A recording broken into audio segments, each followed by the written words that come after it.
Smash that like button, subscribe to the channel, share the show with your friends. Welcome to the Ledger Lounge. This is Oz, the Crypto Goat. How's everybody doing today? How we doing? What is going on with XRP, baby? What is going on? Keep smashing the like button. Den, thank you for the likes. And Jesse, say hello to all your fans. How you doing, Jesse? Good. Hope everyone else is doing good and avoiding the heat. Yeah, it's pretty warm, that's for sure. Glad to have you back on the show, Jesse. You've got a lot of background noise, though.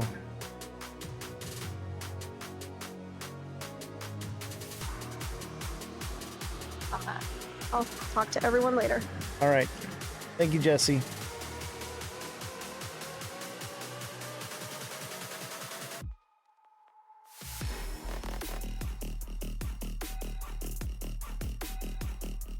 Well, let's see here. I forgot to do something here. How's everybody doing today?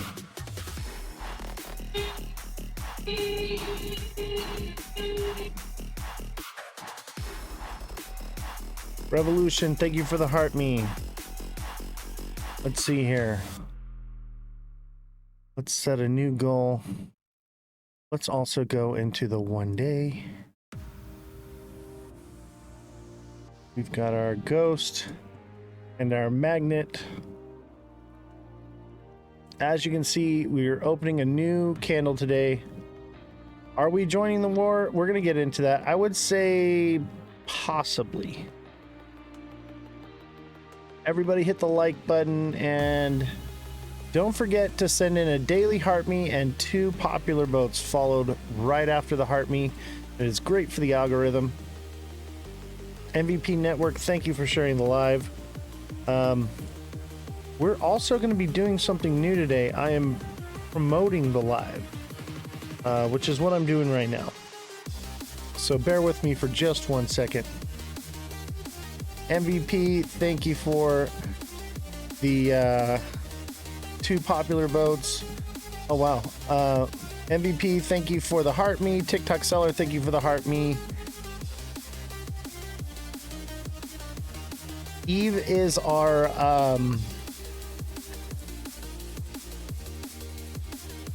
agent for the show. What's up, Crypto TV?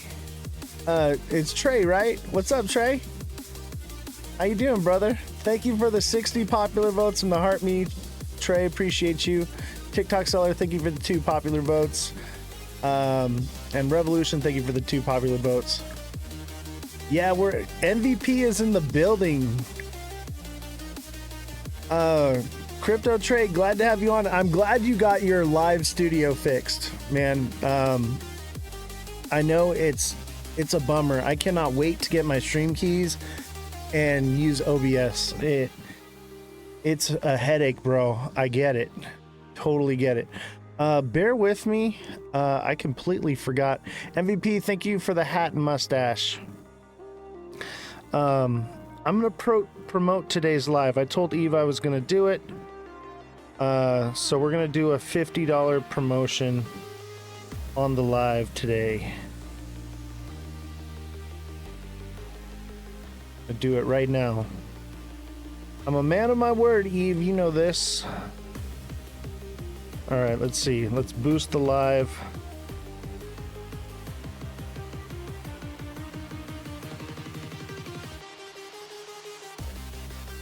We're going to do a custom because we're going to get people that actually want to watch the show.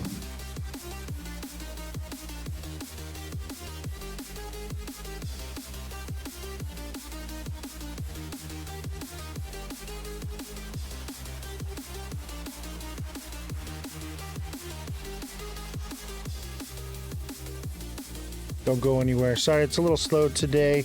It's a Monday. It's a Monday today, guys. I know. I'm actually really happy with Eve. We spent a good 3 hours on the phone before I finally signed, and I have to say I'm very pleased so far.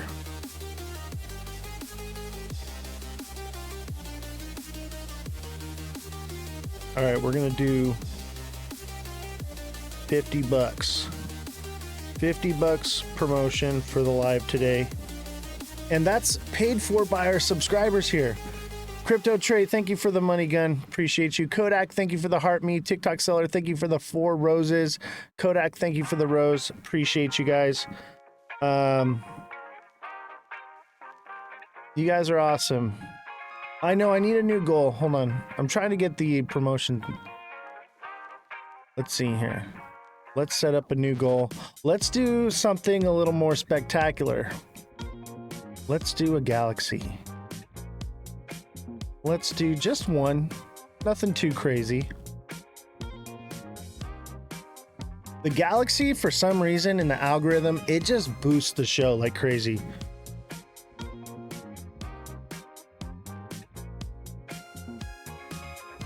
All right. We are promoted for the live.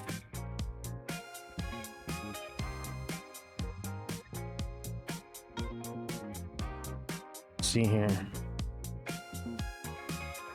Hopefully, let's see how this does. I didn't want to pay to play. I do not believe in pay to play, but Eve is like, we're going to work together and we're going to do all these things. So I'm like, you know what? I want to show I'm serious. We're a legitimate show here. Ken, thank you for the heart me. And I'm going to take the initiative and just go ahead and make the first step, because I know that this show is going to grow. Are we going to 11 viewers? I would say we're definitely going to 11 viewers, maybe 11 million. The question is when. All right, we're promoted.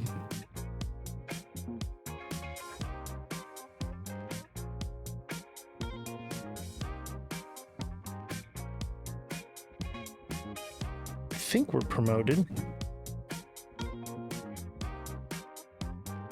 Okay. Yeah, it says they took the purchase. All right. Let's see how it works. Viewership seems to be going up a bit. How's everybody doing today? Welcome. We got some chill vibes in the house. You know what? I got a song I want to play. Obviously, we have our music that we own here, but I'm like, you know what? Like, today's a little bit different. And I told Jesse that I was going to play this song.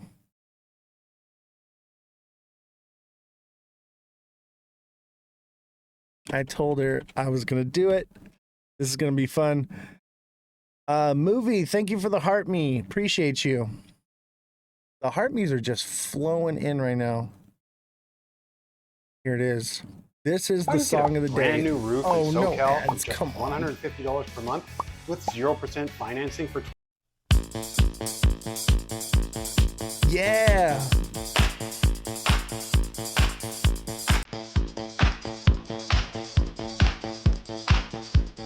Crypto Goat energy drink. I know, right? You know, I drink a Red Bull before every live because I gotta do this for 4 hours. Yeah, this is nice guy says cold. What's up, bro? How you doing? Don't forget, everybody on TikTok, we are on Twitch. That's Oz the Crypto Goat, all those faces, no spaces. Come on down to Twitch. If you want to get TA on a different project, all you got to do to get that for free is to put it in the chat on Twitch. Because TikTok could be getting shut down on the 19th. Hopefully not, because we're doing pretty well on TikTok. But if you come over to Twitch and you put it in the chat, you can get TA absolutely for free. And as well as you can become a subscriber, and you can get that on TikTok. I know it's not getting shut down, but there could be another pause. Who knows what's going to happen? And don't forget, we have our merchandise. I have the mug right here. I'm telling you, your coffee's just going to taste better with the goat on it. I'm telling you, this is going to wake you up and put you in the right place right here. Get your mugs. Also got the t-shirts. Check out the Oz the Crypto Goat t-shirts.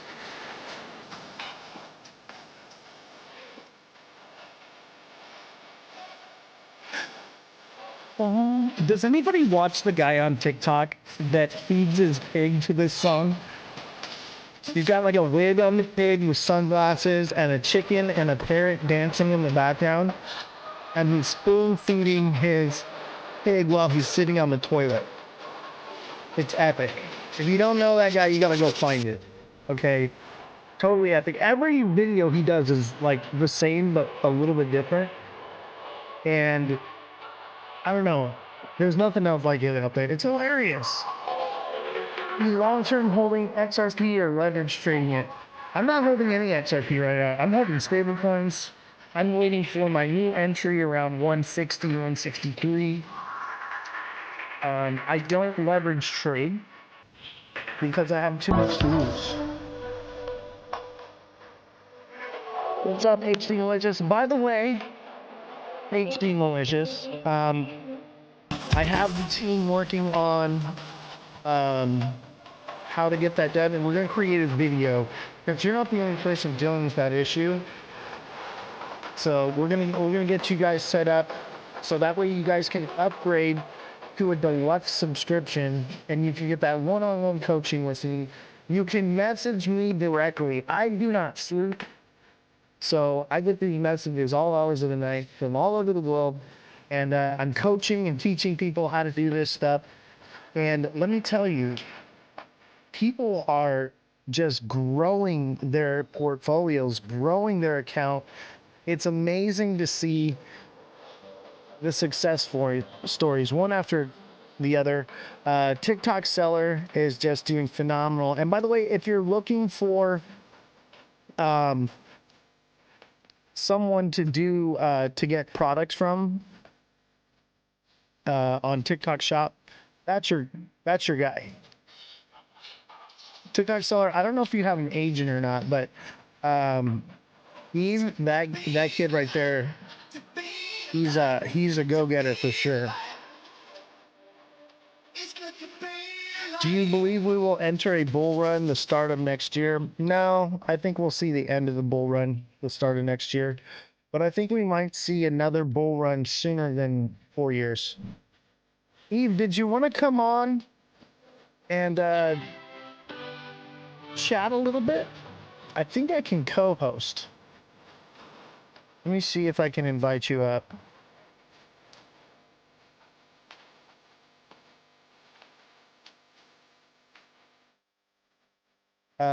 See if you can click co-host.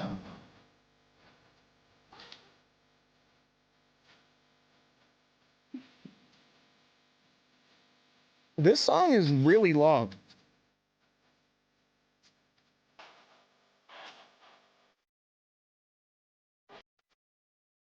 Be alive. All right, we're gonna get into the news and stuff. I just really wanted to hear this song on the live. All right, that's enough of that. It was fun, right? It was cool. It was chill. This is more our vibe right here. This is more our vibe. And if you want a better viewing and audio experience, come on over to Twitch. That's Oz the Crypto Goat, all lowercases, no spaces. Yeah, just let me know when you're ready. So, XRP.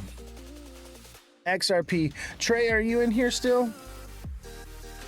I got a question for you about XRP. Are you holding XRP? I know you've been reading the charts. I was watching your live today. I want to get your opinion if you're still in the chat. Hopefully you are. SXS Rider, thank you for the goat. Don't forget to send in your heart me's, guys. And who's got me with a galaxy? No, I don't think the promotions worked. I mean, I paid for it, but did it actually work? I don't know.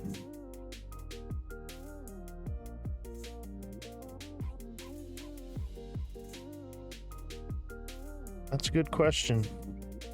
It took the money, that's for sure, but did it actually do anything?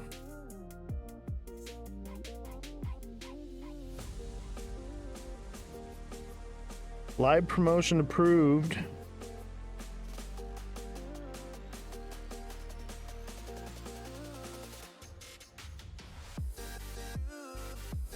What the heck? It only promoted for 0.1 hour, so we only got 10 minutes of promotion for $50. That can't be right. Oh, it's a duration of 4 hours. We'll see if it works. We'll see. I mean, it seems to be all right for where we're at. They have to find your audience. Once they find your audience, they'll slowly trickle in. Nice. Yeah, they're starting to come in now. Hey, Trey, I got a question for you. You're holding XRP, right? Hey, thank you for the FYP, Trey. What do you see here?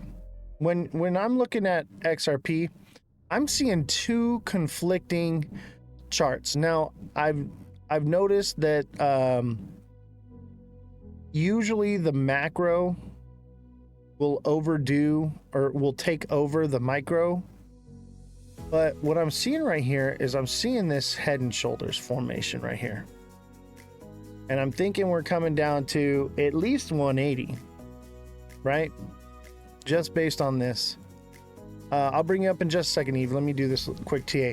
But look, if I go into the 1 hour, Trey, and chat, not just Trey, I was seeing this, but now it looks like it's kind of broken structure.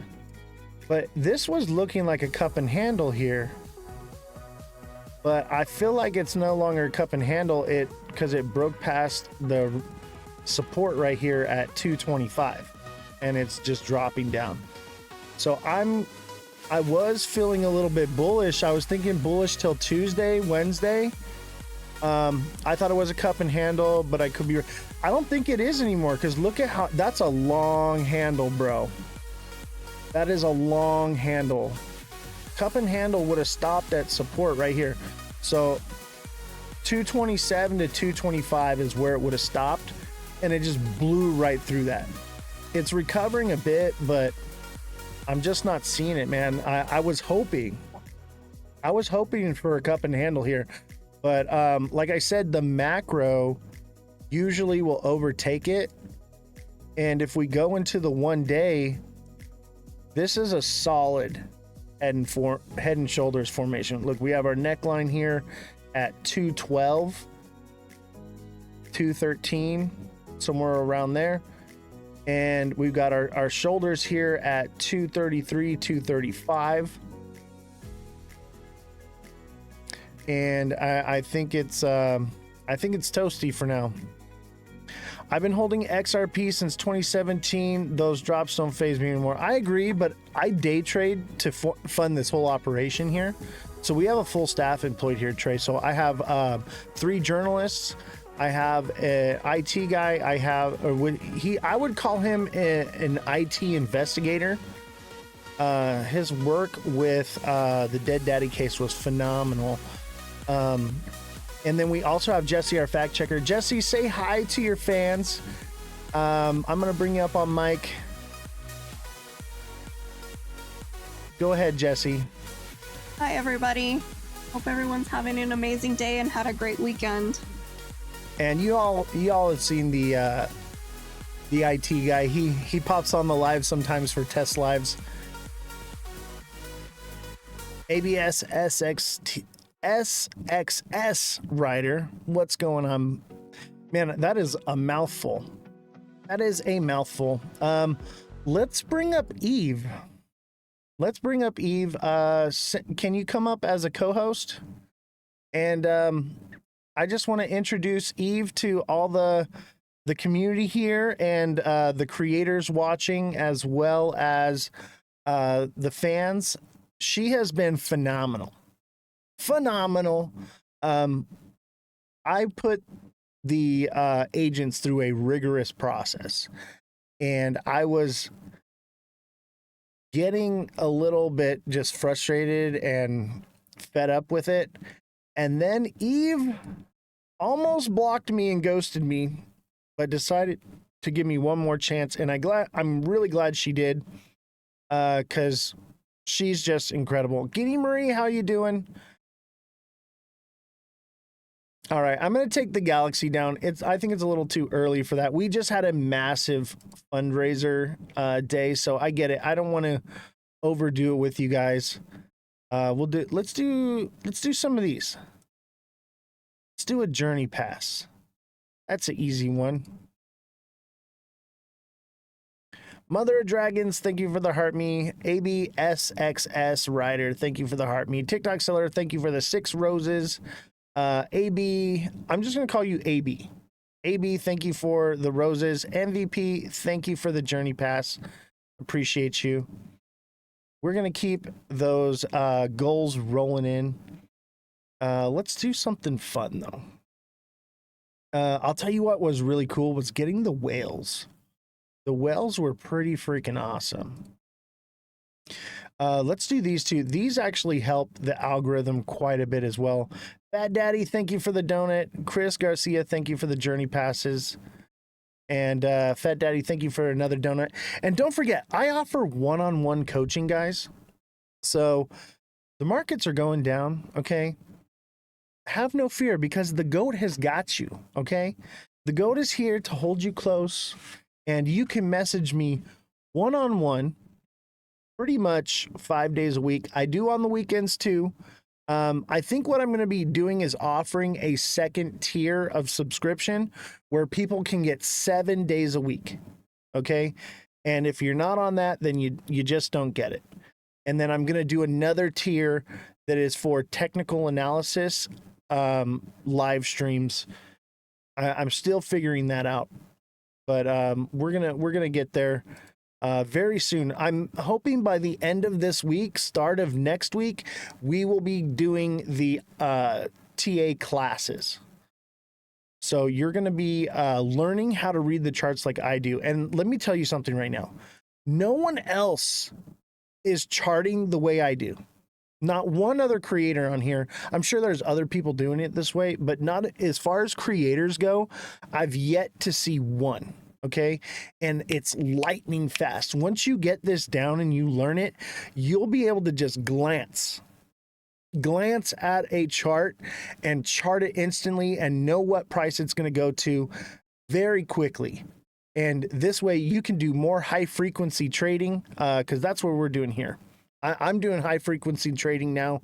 I was more smart money trading, but now that I'm trying to fund this show, I'm doing more of those high frequency tradings, and you can do it.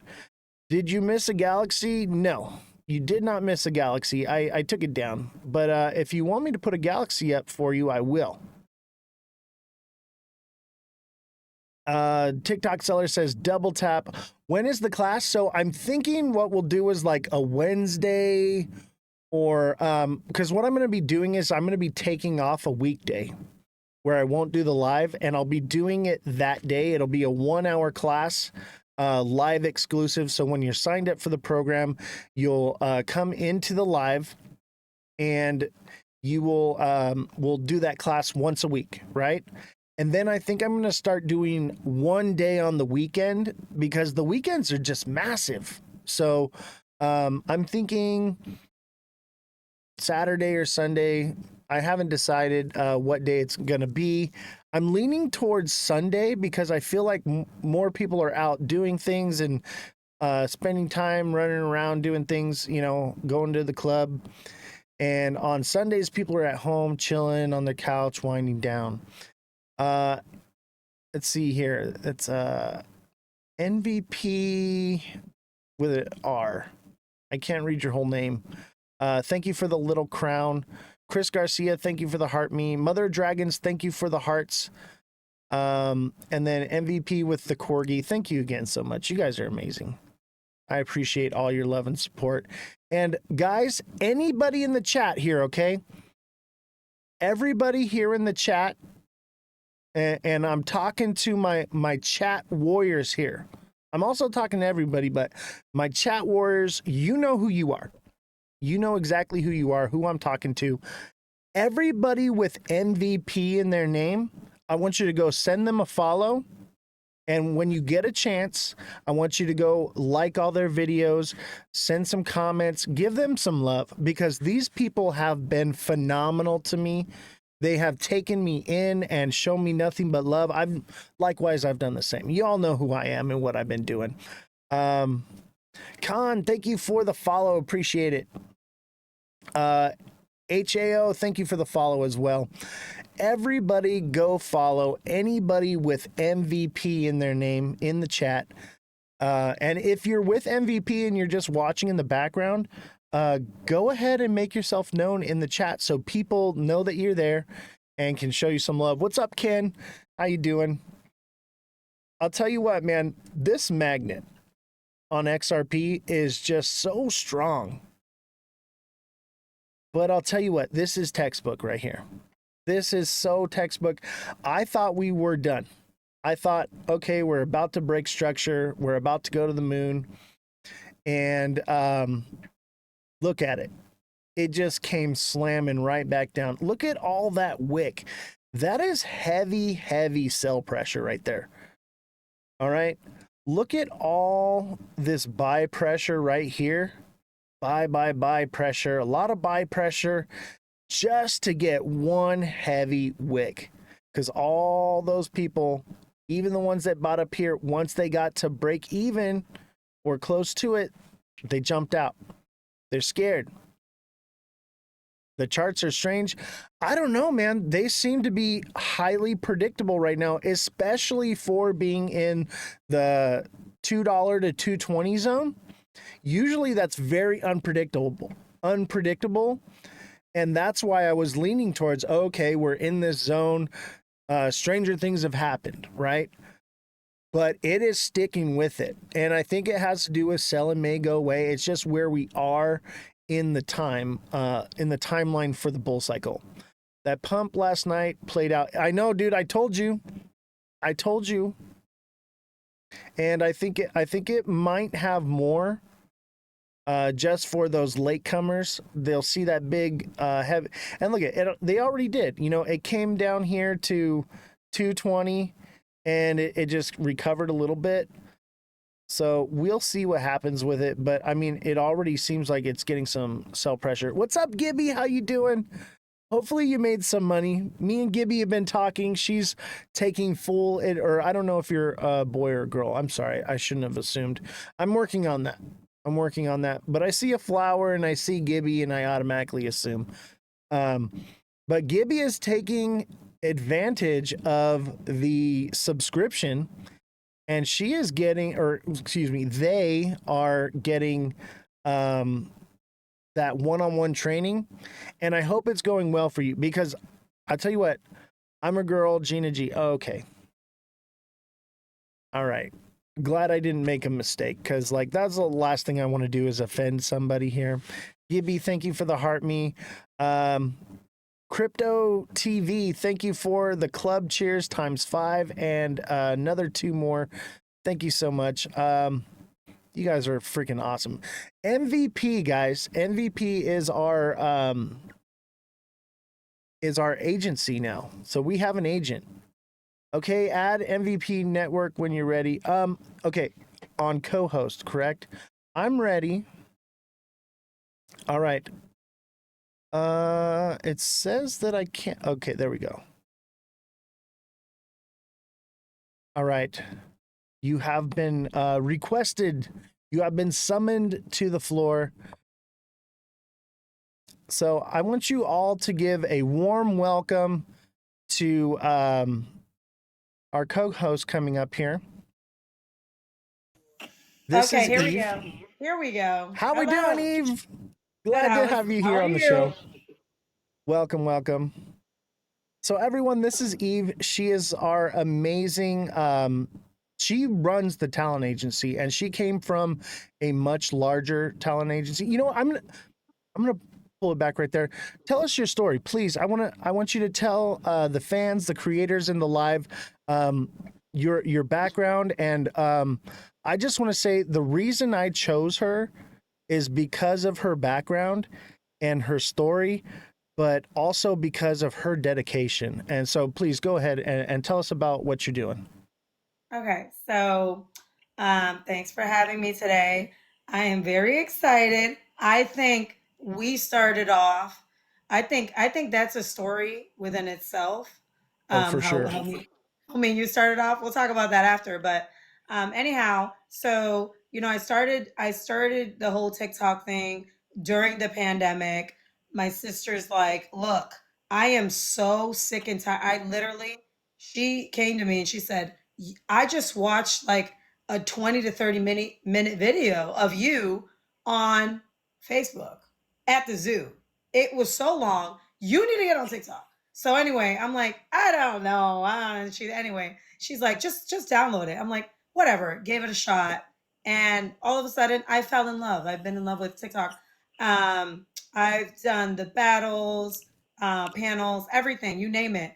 And then I started to, I came across that they started having agencies because TikTok is growing. It's so big. There are so many users and everything on here. So, it just blew up and they started making agencies. So now they call them creator networks. So, long story short, they reached out to me and they said, look, I was with another agency. I was a manager, and after that you eventually just kind of want to, like, do your own thing. I'm like, I could so do this, but I can put the passion that I want to. Well, people want to battle. I'll just decline it.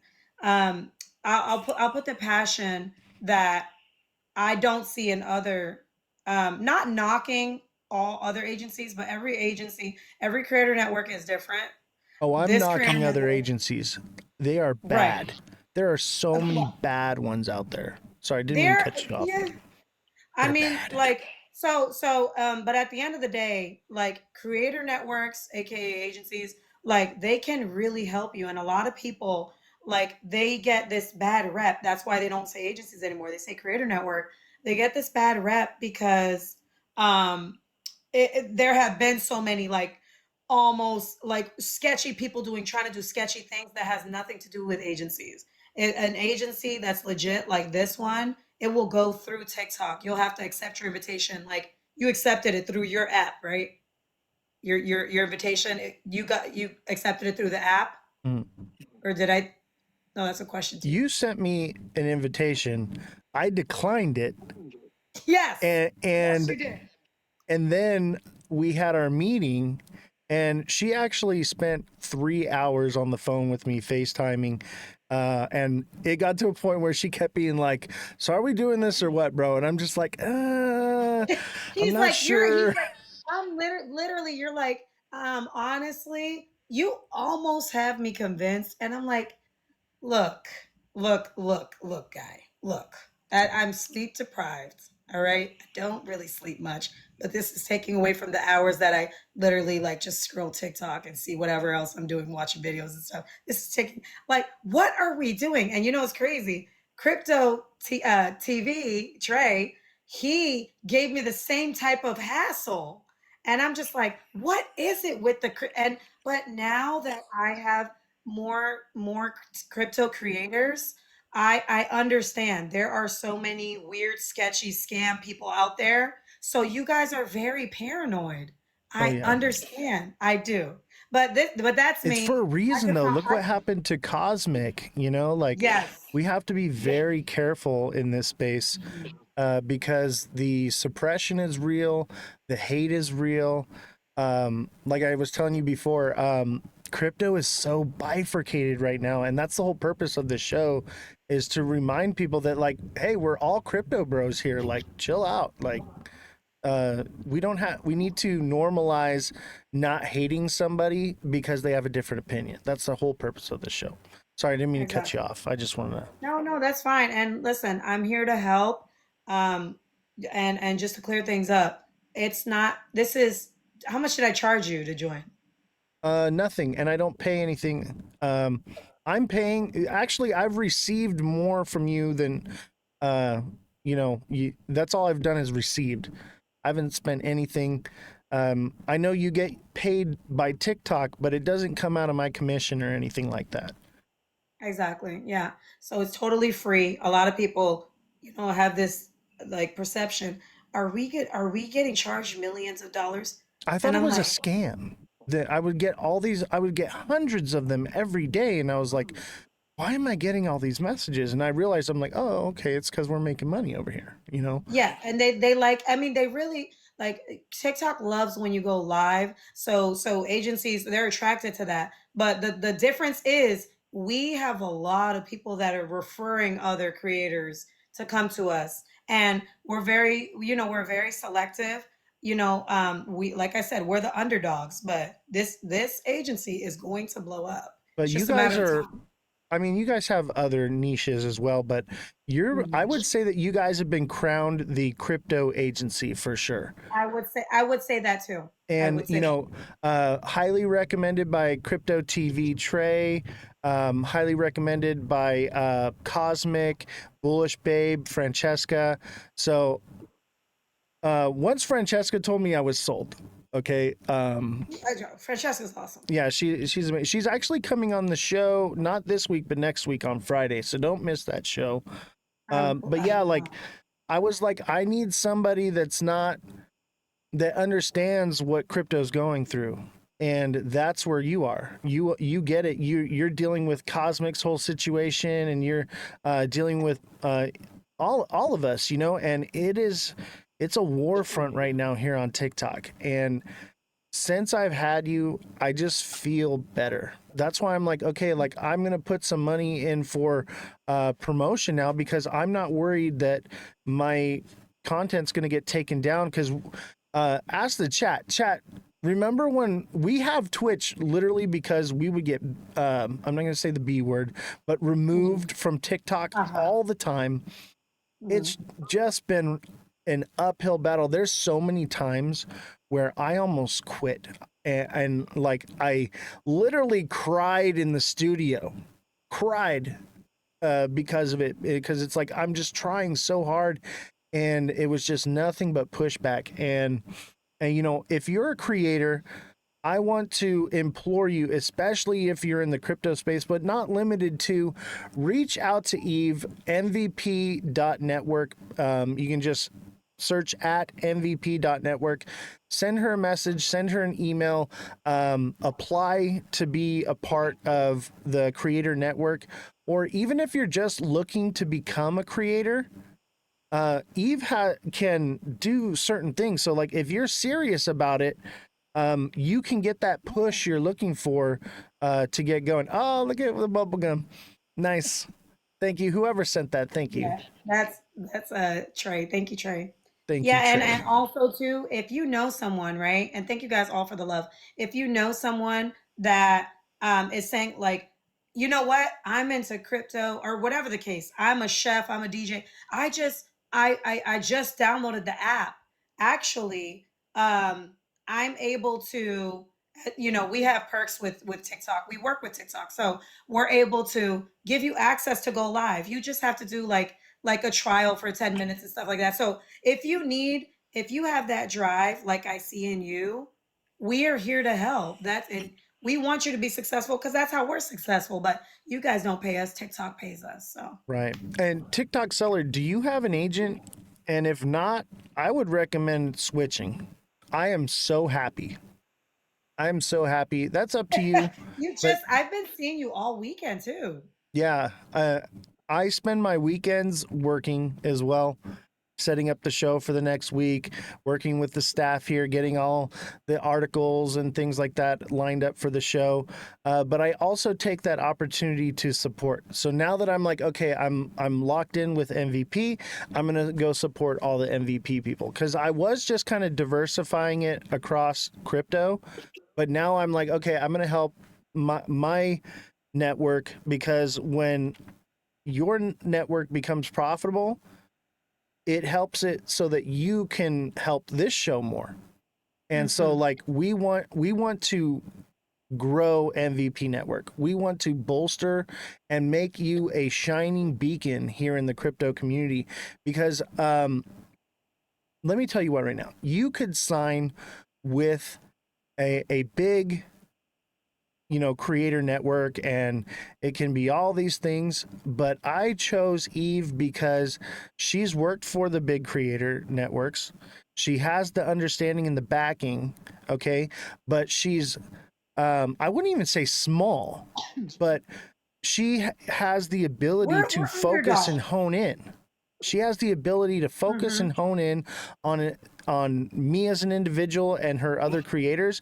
And the way she was speaking about her creators, I was like, that's what really sold me is you knew who they were, you knew their content, you'd already been watching it. You didn't just go in and see analytics and say, oh, this person's making money, I want them. You knew the content that was being put out by not just me, but other creators. You knew who these people were, and there was like a personal touch to it. And that was what I was looking for. And I really, really appreciated the time you spent on me because I kept you on the phone. I had so many I'm questions. like, this guy's like, I don't know what's his deal. And it's like, and you know what it was? It was my fault. And listen, when I'm wrong, I'm not perfect. I'm like, look, I literally 2 days, I'm like, okay, I don't know what's the deal. Like, if you're too busy or something, I don't take it personal if you don't want to be part of us. And he's like, I'm PST, PST, PST. I'm like, PST, PT. You, at that point, I'm like, do I have PTSD or what's going on? What's going on with my brain? Because I'm like, and then I'm like, okay, 9:30 California time, East Coast time, that is 12:30 a.m. So I said, you know what? I was almost falling asleep. Oh yeah. But I'm like, you know what? You you were active. You were active and we ended up talking. Yeah. Thank you, Trey. We ended up talking. I'm very excited and I love everything you have going for you. Your Thank you. studio, your team. I have spoken to your was it what was her name? I Jesse. forget. Jesse. Jesse's our fact checker. Jesse, Yes, come on and she say wrote hi to me. Eve. Yeah, is I'm gonna she bring you now up on mic. this is co-hosting, so I'm live on my own live. I wasn't able to like go in your I don't know if you have the multi-guest on. I don't think so. I don't have it on because I'm on dual format. Jesse, say hi to Eve. Hi, Eve. It's Hi, very how are nice you? to meet you. Yes, she Hi. is the ghost in the room. That's cool. Yeah, Nice to meet you. she's on the outside wall of the studio in our mission control area. She's set up with her laptop and microphone and everything. And so anytime we have questions or things to look up, she's on top of it and finds out all that information, does all the digging. She's also here to put me in line because sometimes I get a little opinionated and she reels me in. Jesse, I got you. And Jesse wants to join us. And Jesse, I believe she put in an application. And so she hasn't gone live before, has she? No. Okay, so we're gonna have to Yeah, I'll let you deal with Jesse and that. I'm gonna talk to her and stuff like that because she'll have to go through our little trial. But I walk you through as long as you're willing to go with me. I'm gonna walk you through the whole thing. I'm here to hold your hand the whole entire time. And people even start off really shy and they say, I'm really shy, but I want to go live. I have turned really, really shy people that don't talk into butterflies and they've blossomed and I loved it. And I work with anyone.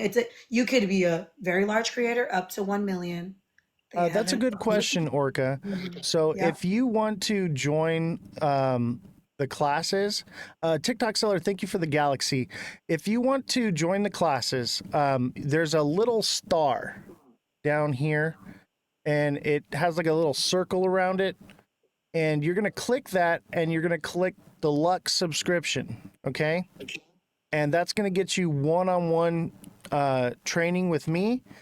But the classes will probably start next week and it's going to be up there, guys, okay? And I've already talked about it. It's going to be 1 hour a week, okay? 4 times a month. and it's going to be $100. But that's $25 an hour to basically teach you how to not need me anymore. So there has to be something there. I need to make something off of this, but this is a way to help offset some of the costs that come with running this show. And I want you guys to learn how to read the charts like me, because there's no one else that does it the way I you will not find another creator that can TA like I do. And I mean, it's lightning speed. If you get good at this and you learn what I teach you, you'd be able to start your own show and give me a run for my money, because what we're doing here is something very special. No other creator is tapped in to what we're doing. And the idea is you get that subscription and you get to verify with me one-on-one with the coaching. So, not only are you getting those classes, you're getting the coaching along with it. So you can ask me one-on-one about things you learned from the class, verify that you're on the right track, you're not making any mistakes. So definitely subscribe, everyone. We have 86 subscribers, and of those 86, 80 of them are resubscribers. They resubscribe every month. And don't awesome. miss out on this opportunity, because let me tell you right now, you want to get in now and get locked in on the prices, because as the workload grows, the prices are growing, because I can only handle so many. It's supply and demand. It's just the way it is. This started out offering this service for $1.99, and now it's up to $10, and it's become overwhelming. I'm receiving hundreds of messages every day. I'm thinking that soon the people who aren't locked in are going to be paying a higher price. It just is what it is. So get locked in on that price and secure your position. Okay? That's what trading's all about, is securing your position, right? Anyway, Eve, thank you so much for coming on. And everybody go give Eve or anybody with MVP in their name, give them a follow and show them support, even if it's just tapping the screen. Okay? Go tap the screen for these guys. Let's grow this empire here, and let's make Eve a star. All right? Let's make all of us stars. All of us stars, Make sure you guys yes. follow our We have a Facebook. tight community here, and because we are so strong as a community here, we have the power to make massive changes across social media. All right, TikTok seller says he applied to you, Eve. So TikTok seller. Okay, I will be checking that. he Yep. goes live more than I do. Oh, he goes live. And oh, I didn't mention, okay, and I followed you back. I didn't mention one thing. All you have to do, the only requirement for the Creator Network is you have to go live 15 hours a month. And that is almost nothing. Yeah, That is almost nothing. I do 20 hours a week.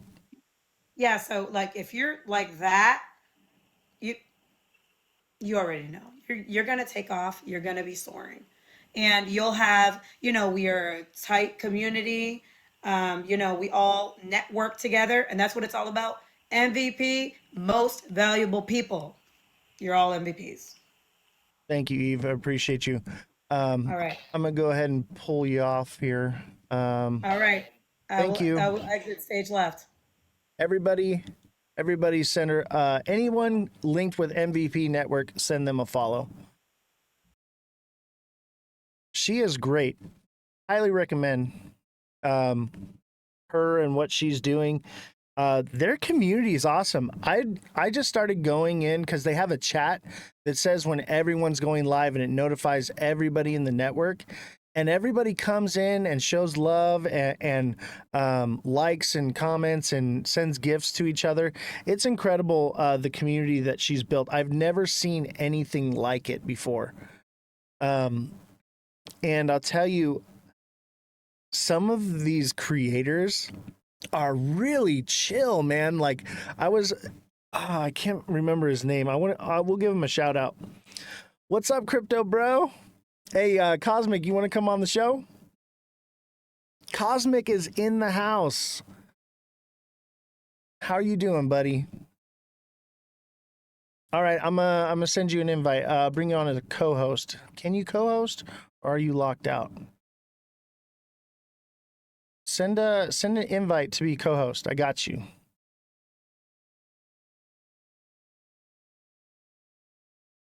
We'll bring you on. Maybe we'll get Crypto Rap on today too. Yeah, you got to come on as a co-host because I don't have multi-guests because I'm in dual platform. So send me co-host. I know you can because you're on Bullish Babes Live.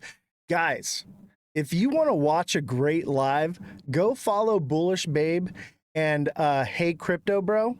All right. These two, their show is hilarious and phenomenal and educational, and they're not just feeding you moon cheese. I love it. Them and Mega are my two favorite shows on TikTok. I don't ever want to miss a live now. Me not have it unlocked. Eve, can you see if you can get Cosmic so that he can if he can come on as a co-host? Guinea Marie, you can't see me. Nate, thank you for the heart me. TikTok seller, thank you for the galaxy. Crypto Bro, thank you for the follow. Everybody, chat. Everybody in the chat, all my liking warriors, all my chat warriors, everybody go follow Hey Crypto Bro. Okay? Massive, phenomenal creator that lost his account and is starting from scratch. That I'm a big fan, by the way. I'm a huge fan. I love this guy's content. And he's not just going live. He's also making good videos and content. And it's mostly crypto created. I think he does a few other things. But he is just phenomenal. And I'm a huge fan. I am a huge fan. I love your glasses, bro. I'm jealous. I kind of want a pair. Love this guy. He is one of the first creators I ever watched and followed that were in the crypto space on TikTok. And he got me reeled in to the crypto space on TikTok. I have been a huge fan for quite a while. I've always kind of lurked in the background. Now that I have a social media presence, like people like know who I am now, but like I was always just a fan, man. And I'll tell you what, if you're looking for a good content creator, go follow this guy. He deserves it. Yes, Cosmic Crypto is Hey Crypto Bro. Okay, send him a follow. I just freaking love this guy's content. It is hilarious. It is great. Just a great, solid dude, and he's not here to feed you nonsense. Honestly, I think we're pretty well aligned in our thoughts about things. We have a few differences, but it's good to look at different people's views and aspects. Handy, thank you for following. I appreciate you. It's just solid dude, and Bullish Babe. Both of them, their show is just hilarious. It's a riot. I feel like I was spamming the chat a little bit today. My bad on that. I was just having a really good time with you guys this morning. It was morning for me, but I guess evening for you. What's up, J-Dan? How you doing, buddy? Glad to have you on the live, man. J-Dan, I'm still waiting for a response. I sent you a DM, bro. Still waiting to hear from you. You love it when I'm on the chat? I know, right? Sometimes I throw some shit at you that's a little crazy, but that's the whole purpose of what I do is I want to invoke thought, you know, and to think outside the box. Like the whole moon phase, dude, that's a real thing, bro. Check it out, Cosmic. I want to show you this. See this move right here? This is a moon phase. All right. We moved from it looks like 211 all the way to 260. I was able to call this pump with the moon phase.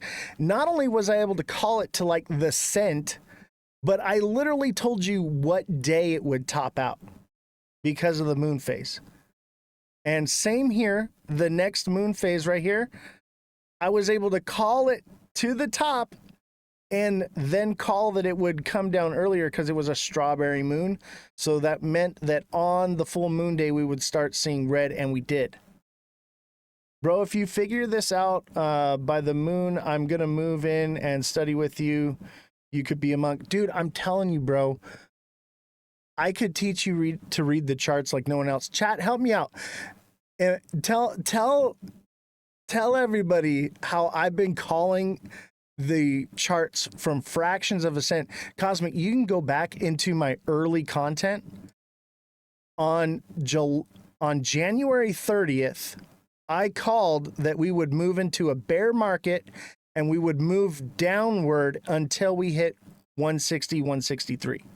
And we put 163 as our price point. And that from there we would move up to 260 to 265, which is exactly where we hit, and then we would start downtrending again. So I'm the Cancer controlled by the moon. But it's just phenomenal how just how on point I am with reading these charts, man. And you are too. Cosmic is really good at TA as well. I can just see a little bit further into the future than people can, usually. But I would even say, like, would you say, Cosmic, that this is an ascending, broadening wedge right here? I feel like it is. It's a little wonky, but hear me out, dude. This is bearish. Let's go from the wick here. I feel like that's where we're at. I think we could just crash from here. Possibly get one more out of it. I think we're going to pump Tuesday. Hey, Crypto Bro, thank you for the hand hearts. Everybody send him a freaking follow. If you don't send Hey, Crypto Bro a follow, we're not friends no more, all right? You might as well unfollow me. This guy is phenomenal. Huge fan. I told you, bro, like when you actually messaged me back when I reached out to you and I was like, hey, man, I want to have you come on the show. And you actually responded to me. Not going to lie, I kind of got giddy and was all excited because it was like having my favorite star reach out and talk to me. It was like, you know, like whoever your favorite actor is reaching out to you. It was like having my favorite creator reach out to me and talk to me personally. It was just amazing. Wow. Guinea Marie, thank you for gifting the 3 subscriptions, series. And who else? LOL Funny Talk and Whitney Tails Gifts. Appreciate it. Somebody gift Cosmic a subscription.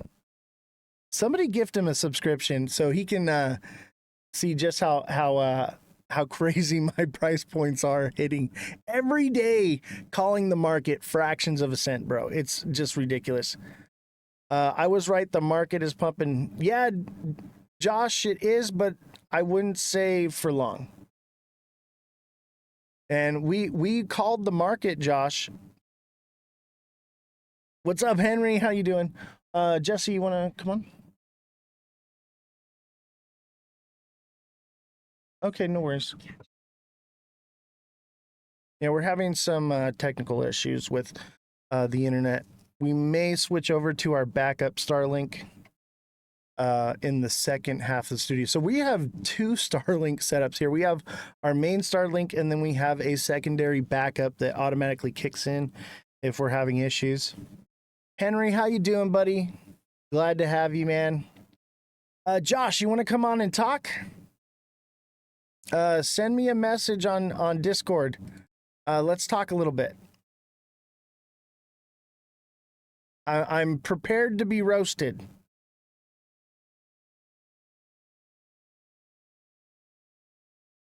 BlackRock's buying loads of Ethereum. Yeah, that's actually part of the news that we're going to cover today.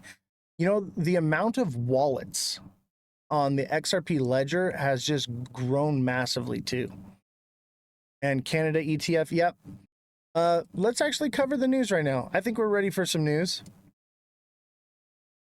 Crypto platform Tron strikes a deal with a NASDAQ listed company. Now, this is a shell company, okay? So, does it give it legitimacy? I think in retail's eyes, yes. But that's more or less for like the neophyte. As for someone like me, okay, I see this as a loophole way to become legitimized, but still pretty awesome news. I like Tron, actually. I think it has potential. Josh, I'm sending you a phone call. Josh, I'm sending you a phone call on Discord right now. And then here, Tron looks to go public in the U.S. from strategy like TRX holding firm FT. So basically, oh, that was it. So basically, it's a shell company. MapTiff, what's going on? So they're using a shell company, but that's still going to be somewhat bullish news. And you know what? Cosmic said this, and I was like, yes, this is exactly correct. And this is why I like him so much. He has the same mindset as me, and Bullish Babe too. Like, they're releasing this and doing all this now, right when the new Tron movie is coming out. I mean, it makes perfect sense. Let's see. Josh, are you there? Can you hear me? Yeah, can you? What's going on, brother? How you doing, man? You ready to roast me? I mean, kind of. I don't know. I mean, we obviously still need to see if this move ends up holding, but it's looking bullish right now. I'd prefer if you roasted me now so I can roast you later with the I told you so.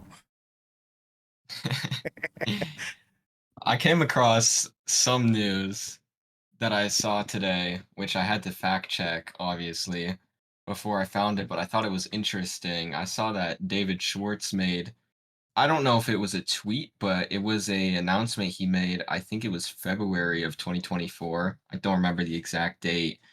And he was talking about how they have the capability to lock up to 40 billion tokens permanently.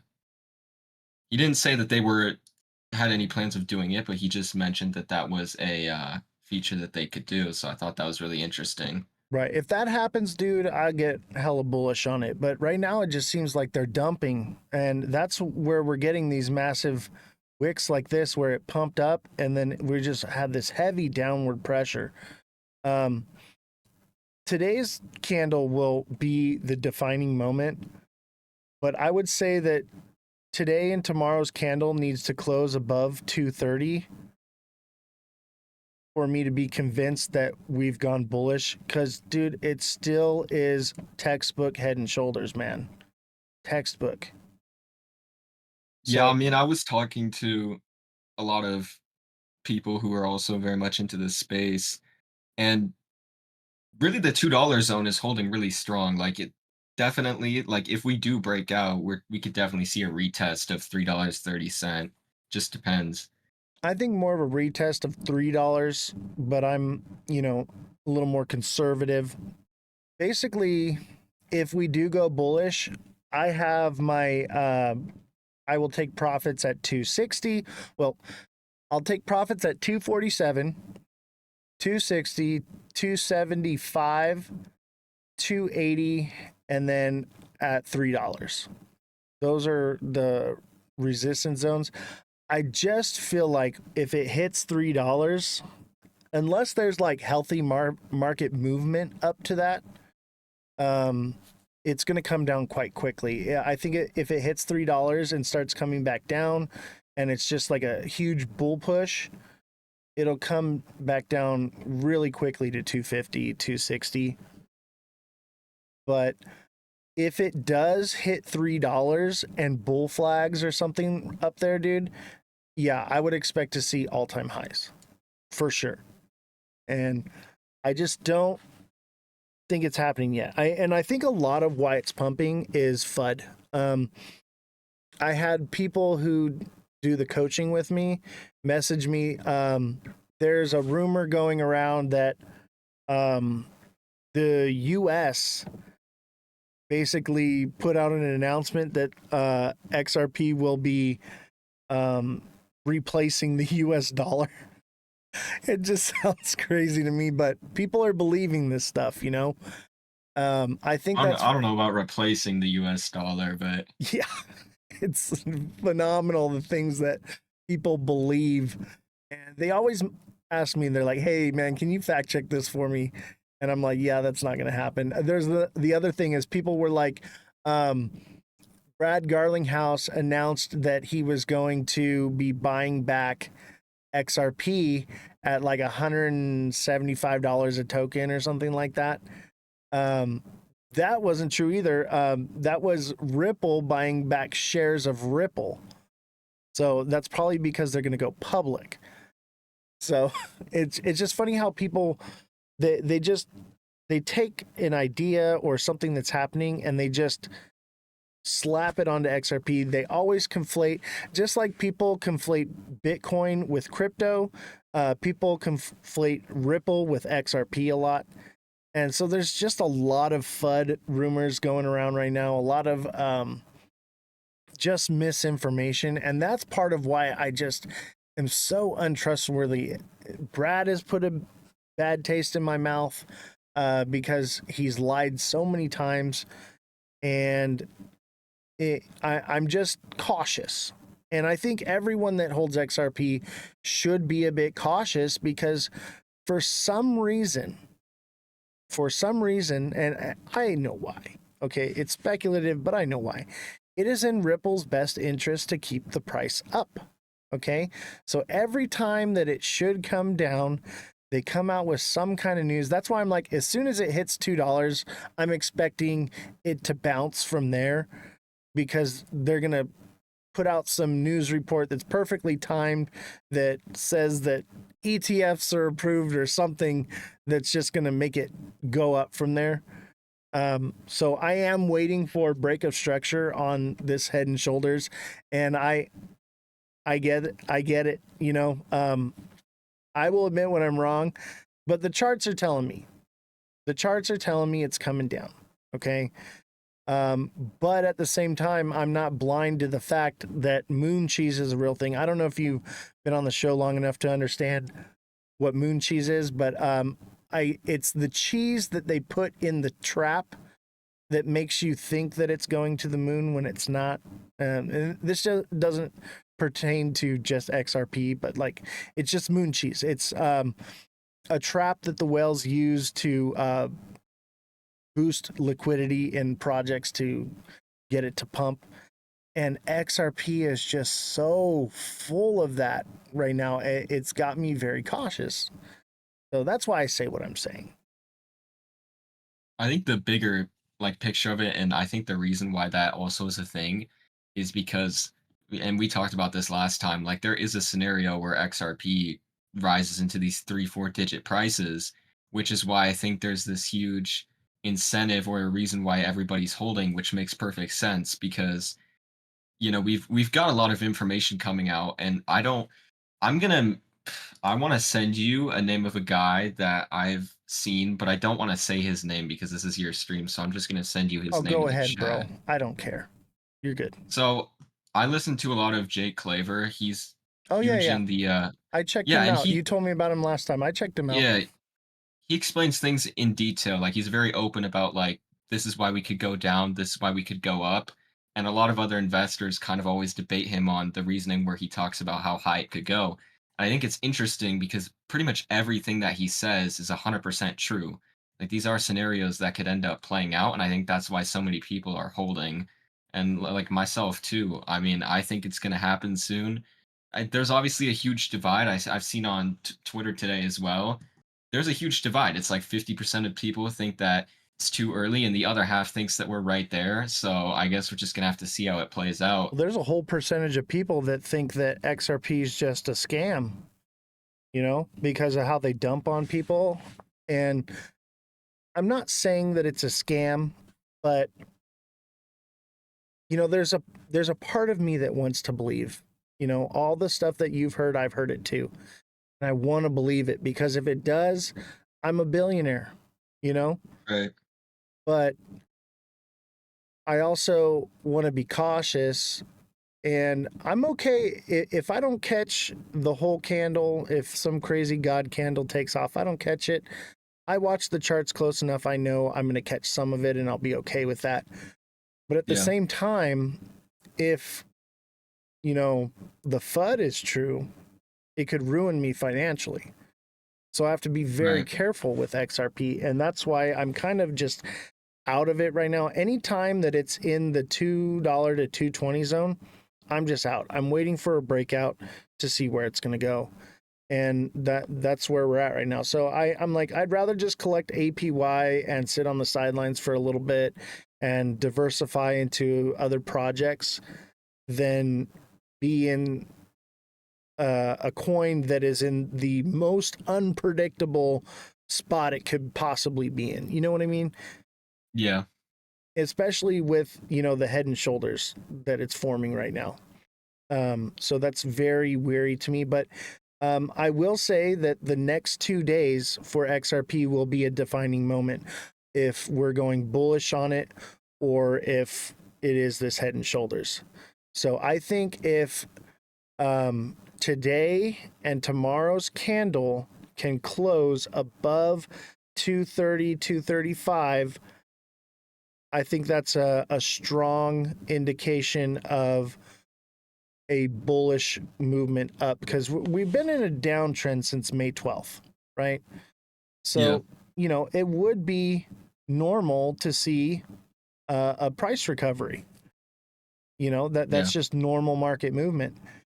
But at the same time, I see this pattern and it's got me wary. So I'm just playing it safe. You know, I have to. You're younger. You, like you said, you can take that risk. Yeah. I can't do that anymore. You know, I have Yeah. a whole staff here that relies on my trading to keep them employed. So like the risk Yeah. for me has just gone up exponentially. So I've gotten more careful, but at the same time, because I've gotten more careful, I've helped other people to be more careful and they're making more money. Even when it's going down, they're doing well. Even when it's going up, they're doing well because, you know, I'm watching this thing like a hawk, man. So Yeah. I definitely say you were right, but so was I. The moon cycle indicated this pump here. I called that out to my subscribers. And then I said, hey, it's a strawberry moon, which is technically like a blood moon, a red moon, which indicates red candles. We got that. And now we're just seeing price correction from there. But tell me, have you noticed this right here? Because I noticed this today. And it's a little wonky, but that's a bearish trend, dude. That's an ascending, broadening wedge. I mean, the way that I see it is that line that you have below that. I have it charted out a little bit differently, but I can see it maybe bounce back dramatically down and up again. But as long as it's gradually always having higher highs, and I think that might be what happens too, just because obviously there's a lot of important news, like you said, like we're waiting on the SEC thing. We have all the ETFs, and that keeps people on edge, especially these larger investors, because they have a whole lot more risk to deal with because especially days like this, like nobody wants to buy the top of the candle, which is why I think it didn't hold today, although I would have liked to see it hold, but I understand why it didn't, because we're still waiting on the SEC approval. We're waiting Right. on the case settlement, so many things, and it's like ETFs, like right, I even like the BlackRock ETF speculation, like we're waiting for a lot of things to happen. but like I said, if they approve all these things, a lot of people will flood in.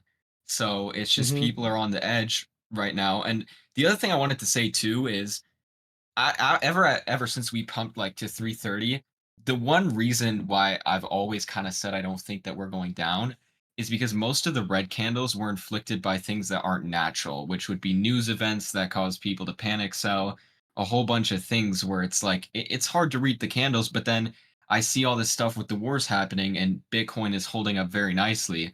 So that to me is like it shows bullish, but as you know, like Bitcoin can fluctuate within a couple of hours. Like we've Right. seen it happen before. So leveraged positions right now, I think, are very scary. But Oh the yeah. one thing that I wanted to point out is all of this bearish and bullish news, and something that somebody has said to me is I follow this one guy on Instagram, I'm not going to name his name, but he does call outs similar to what you do, but they do it with longs and shorts. And for the last 3 months, they have not missed a single call to Same their here. community.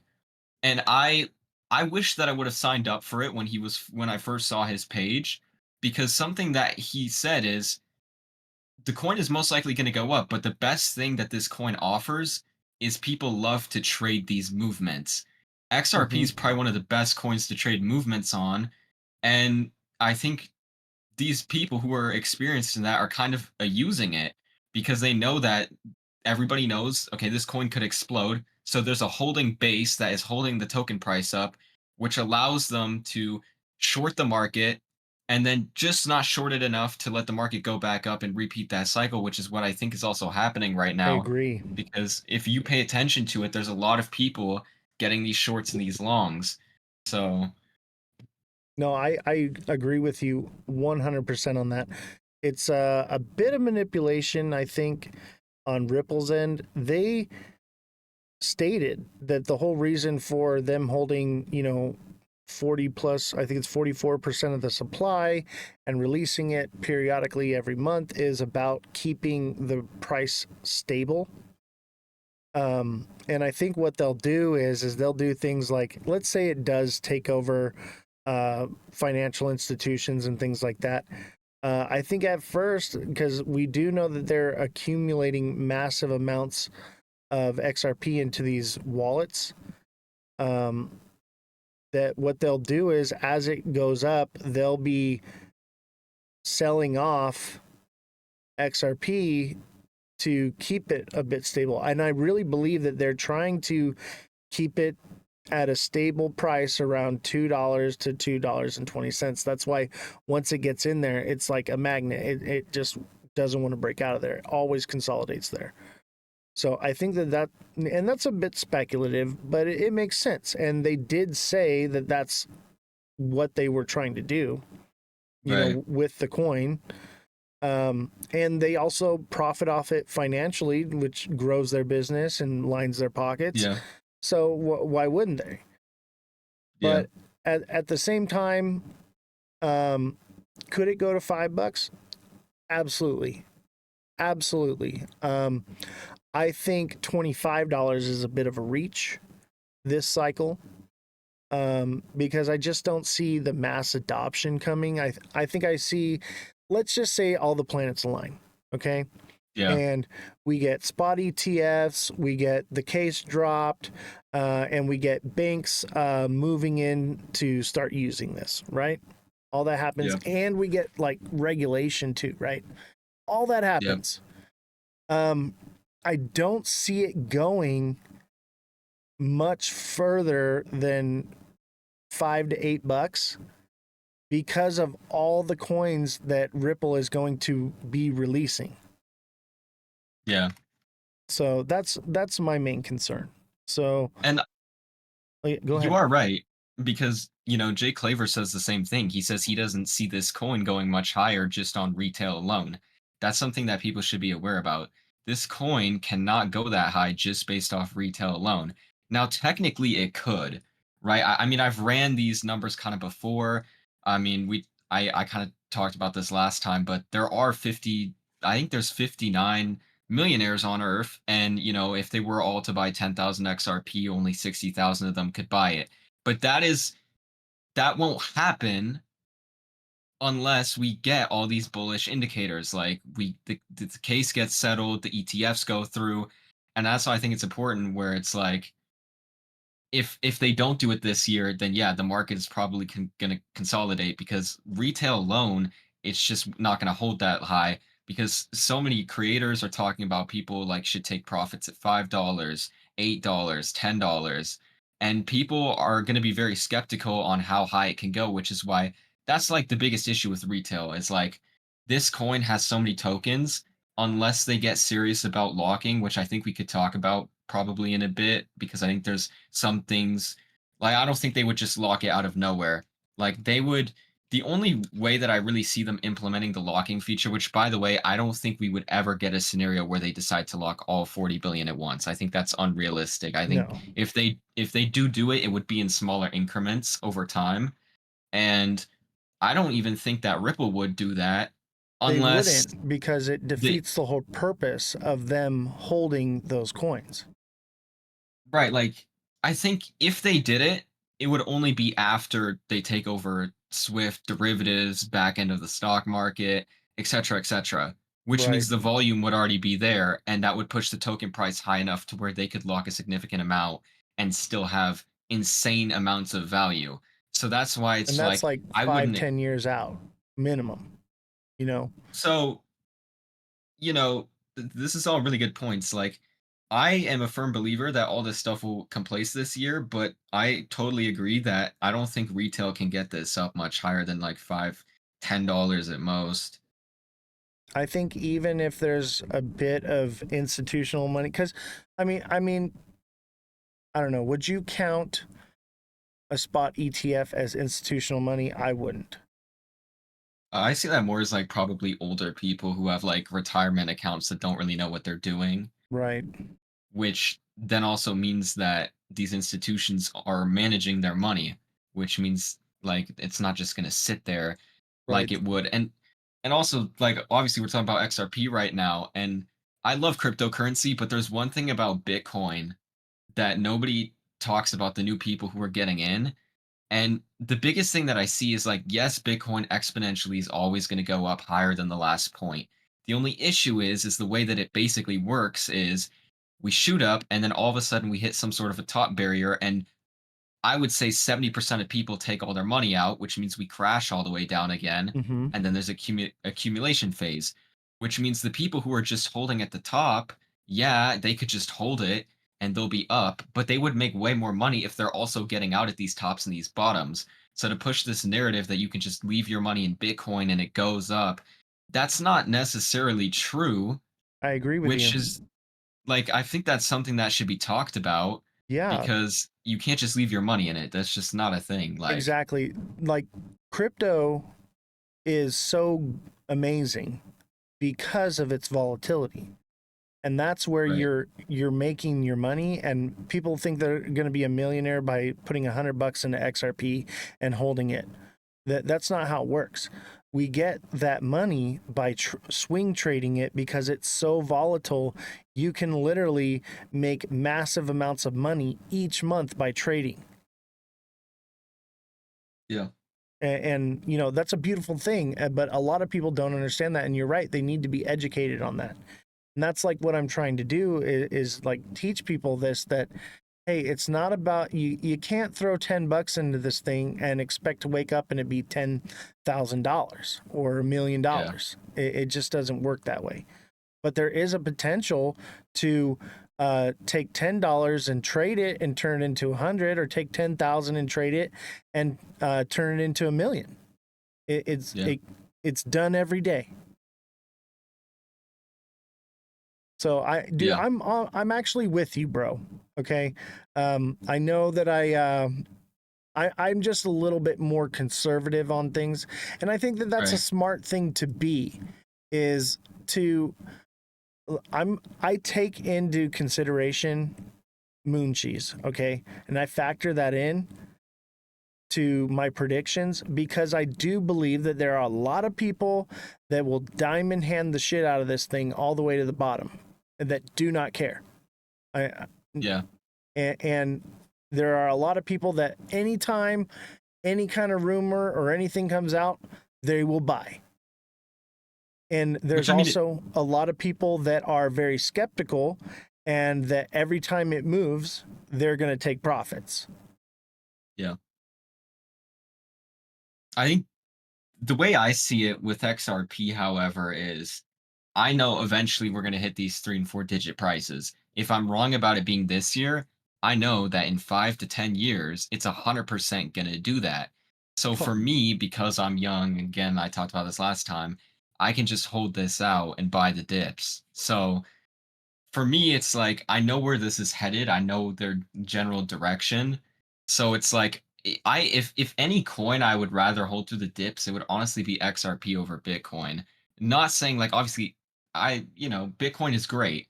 I And don't I hold think any. it's I don't hold any I of it. think yeah, I Sorry, I mean didn't mean to you cut really you need off. to yeah, no, I mean you really need to time it with Bitcoin. And also Mhm. I think Bitcoin e- what are your thoughts? This is one thing I wanted to ask you. What are your thoughts about do you think that once XRP surpasses Bitcoin's market cap, which could be a possibility, not saying it will, but if the all the stars align and it does, how do you think that will affect Bitcoin?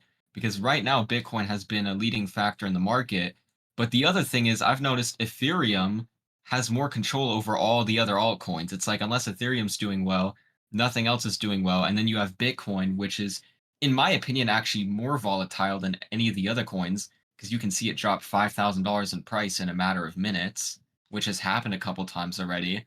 So, do you see potentially an area where Ethereum and XRP's dominance kind of dictates the market more? Or do you think it's always just going to be Bitcoin? Oh, absolutely. Absolutely. I think Bitcoin's more or less a dead technology. I see it more as a meme coin than anything. It's just a store of value.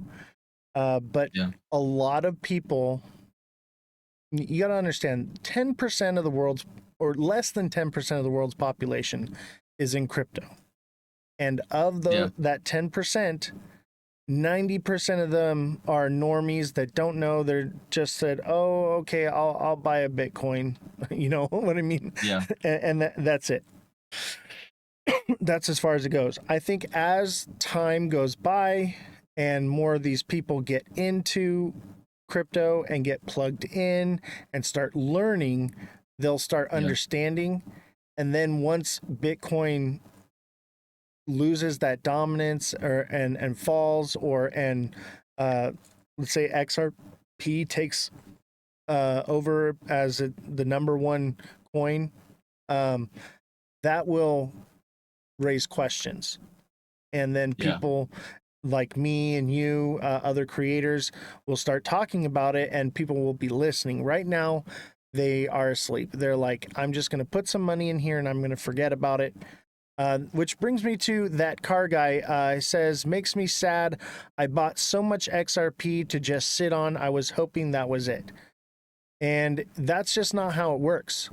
And that's why I offer the one-on-one coaching where I can teach you, chat, become a deluxe subscriber, okay?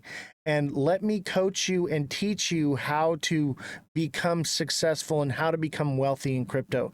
I'm 37 years old and I am retired off crypto, okay? I don't have to work anymore. I don't even have to do the show anymore. What I'm doing here is a passion project for me. You know, I just like doing what I'm doing here because I don't have to do this. I could literally just quit the show today and I could, go hop in my Corvette and cruise around and play cool guy everywhere I go. You know, I don't need to do this, but I'm helping the crypto community. I'm helping educate people. I'm get to hear my own voice all day long, and talk to people and make friends. I live out in the middle of nowhere. I was very much a people person and I've isolated myself out here. So this is also a way for me to connect with people again. But I don't have to do this. I want to do it. And I I, I just I want to help people. That's the whole purpose of this show is when everyone was, super cycle XRP to 10K. um I was on that train too, man. And I realized that with the tariff thing coming up and everything, I was like, it's about to get really bad. And people don't know it. And people put money into something that they didn't understand, um, that they couldn't afford to lose. And I was like, something has to be done because nobody else is talking about it. And now it's becoming more common because we've been in this bear cycle since January, basically, end of January, February. People are starting to accept it, but I was saying it when this was a bull flag, man. This is a nice little bull flag right here that should have sent us to the moon, but it didn't because of all the current events that were coming up. And I wanted to help people. And so chat, I would recommend, please become a deluxe subscriber. If you're having a hard time, Ashlev, thank you for deluxe subscribing. Appreciate you. If you're having trouble, if you don't know much, or you just want coaching or, a second opinion, as a deluxe subscriber, you can message me directly one-on-one and I can help you and coach you. And the decision is yours to make, at the end of the day. This is your life, your financial future. But having the tools of utilizing me, it goes a long way because no other creators are offering that, where you can actually join and message me directly. So I would encourage you guys. We have 91 subscribers now, which is just phenomenal. But as that demand goes up, the price has gone up. I originally started offering it for $199. Now it is $9.99. And get locked in while you still can, because the price will go up. The price will go up for these services. So get in now while you can learn what you can and get to a place where you can either become self-sufficient or you're making buku bucks so that it doesn't matter what the price is. You're offsetting those costs. Anyway, Josh, sorry, I just, we got to do the promo and everything for the show and people ask questions. Did you have more questions for me or anything else you wanted to say? Well, one, I think it's absolutely for $9.99 to get call outs like that. Even if you start with $1,000, there's a lot of money to be made on these up and down trends. There really is. So that $9.99 will 100% pay for itself. And I can tell you one thing, even though I'm just recently new here, but a lot of communities you actually pay more than $9.99 and you don't even have the messaging capability, even though sometimes they say that, but not really a thing. So you're actually getting a lot for $9.99, just to put that Yeah, out there, because these swings with XRP are real. So that's where the money's at, baby. That's where I it's at. think what I really saw today and what you were talking about is there was this huge misinformation that the SEC settlement deadline was today, which is another reason why I think the price or the candle kind of dipped halfway, because They I found don't out know the if you truth. saw it on Twitter. There's still, I think, correct me if I'm wrong, but I saw that there was like up over 19 days left for them to make a decision or something like that. There's still And time. they can also extend that up to 60 days, and then they can come up to the 60-day mark and ask for a continuance. Legal processes are long and drawn out. Yeah. This is going to take a long time, and everyone just wants it now, and I want it now too, man. I just think we're too early, and count it as a blessing that this is an opportunity to swing trade it and accumulate it at the bottoms. Because when it does come down, if you have a creator that's not just trying to pump your ear with everything you want to hear, that it's going to 11 DK, you have an opportunity to actually grow. And that's the main thing, is like, and I think you see it too, is like, but you're reading the charts, you're doing everything, you're holding, but as well as I'm sure you're looking for buy opportunities. Even if you're not holding, you're looking for those bottoms, just like I am. And that they come and they go. And, getting out of that mindset of just buying and holding is going to be just massive for your potential in this market, because I think too many people are sold on that. And, you know, the creators are holding this coin and other coins, and it's in their best interest to get hundreds of thousands of followers to buy it and hold it so that they can use them as exit liquidity. Yeah. I Danny think Gibson that's says 11DK is a lot. 11DK is not a real number. That's the point. I think and this is really interesting is there's so many people who are posting about these XRP at high prices, which, you know, we talked about that. I am 100% on train for that. But the thing that I noticed was when I found out about Jay Claver's pages, he has a whole lot less followers than those other guys. And he's actually putting way more details about it too. Like his knowledge is very deep, and it surprises me that people aren't aware of that. That's what's crazy to me. It's Is like suppression, man. more people are agreeing or just engaging with these super bullish tweets, but it's like if you're going to talk about XRP going that high, you have to understand why and what are the things that have to happen for that to happen. And I think he does a really good job at explaining that.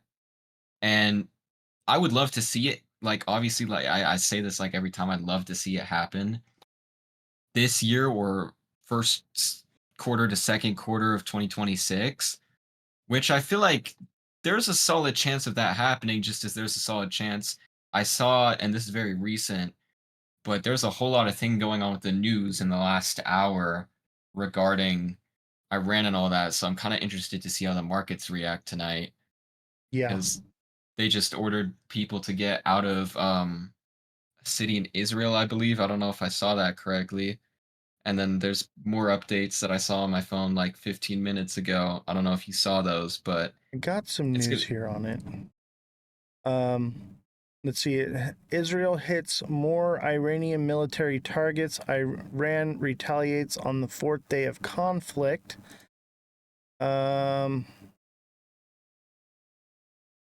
And then this is just live footage of it. So I don't have anything more on it. But I'll tell you this right now is it could get a whole lot bigger. Whole lot Yeah. bigger. And not just that, is like the US could get roped into this. Iran's already trying to rope the US into this. And I think Israel wants to rope the US into it as well. There's been a lot of speculation and rumor that the US helped Israel with the first initial attack that are going around that Iran is spreading. The U.S. has denied all of this, but we've seen in the past that, you know, the United States does things like that, where it says, oh, no, we're not affiliated with this, or we're not getting into this, but they still do things. So Yeah. is that the article right there? I just saw a bunch of things on X. Apparently, Russia and China ordered their citizens to get out of Israel 33 minutes ago. So I would Look love at to that. see. I don't want anything bad to happen, but if stuff does develop more and we get the same reaction we got yesterday with Bitcoin moving up, I would love to see that. Because one of the things that I've always hated is this like emotional reaction to where whenever something happens, people get emotional in the markets. I'd love to see, especially during areas where bull markets are, where we kind of decouple from the news. But the other thing is, I think that we've had so much of this news come out to where it's like normal almost in a sense now. Like Mm-hmm. it's like, oh, We're somebody's doing desensitized. this. So, I mean, I would love to see the markets kind of go up, but this situation is we're gonna have to see how it turns out because, like you said, the screen candle that we have right now, it has to hold. Yeah. That and it has to go up tomorrow as well. So we're gonna have to see what happens with that. So I'll be watching that closely. Revolution says war is money. Yeah, I think it's more likely that we keep seeing um, bullish news and crazy bad news. back and forth because that creates volatility, but it also keeps markets propped up, but also doesn't allow them to take off too crazy. But we did a segment where we covered the history of how the markets have been affected by wars in the past. And really, what it showed is that when wars break out, whether it be World War II, civil wars, things like that, okay, it creates volatility, but the markets recover quickly. And so Yeah. I think that that's why they're putting out the bullish news, right? That pumps up the market. And then the very next day, the bad news comes out. Just like this green candle right here. This was Trump saying the reserve, tariffs the next day. Look at, just automatically erased all of that upward movement. And then right here we had Brad Garlinghouse says the case is over, even though it wasn't. And then we had the Fed report that interest rates weren't coming down. I have a question for you. Do you think that they're going to raise, lower, or keep interest rates the same coming up here? Man, this is a very interesting question.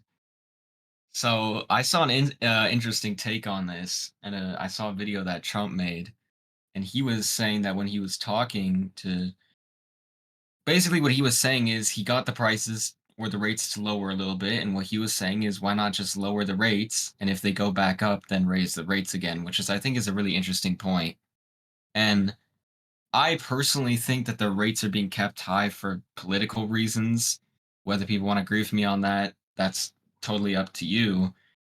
I'm very optimal that rates would get lowered, but then again, I can't be for certain because that's what everybody's been saying the last couple times and they just stay the same.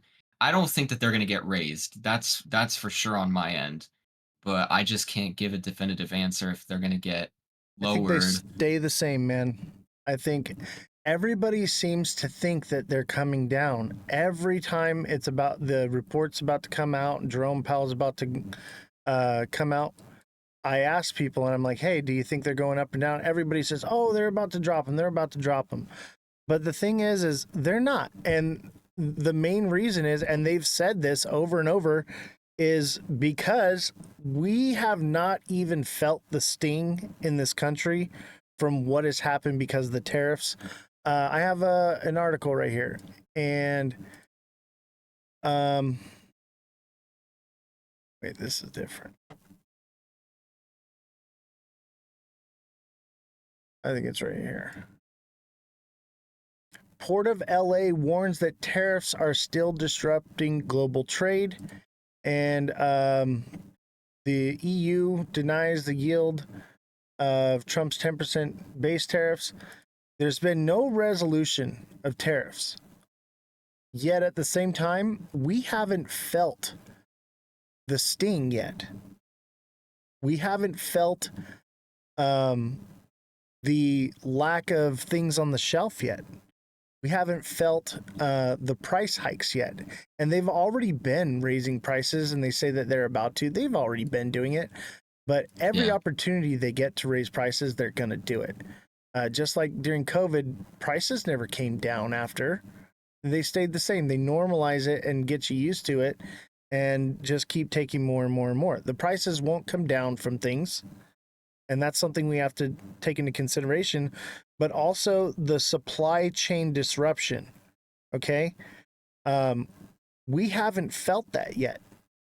And it's coming. It takes months for these things to play out. I'll tell you what, when I'm thinking 2 to 3 months from now, we're going to start seeing that.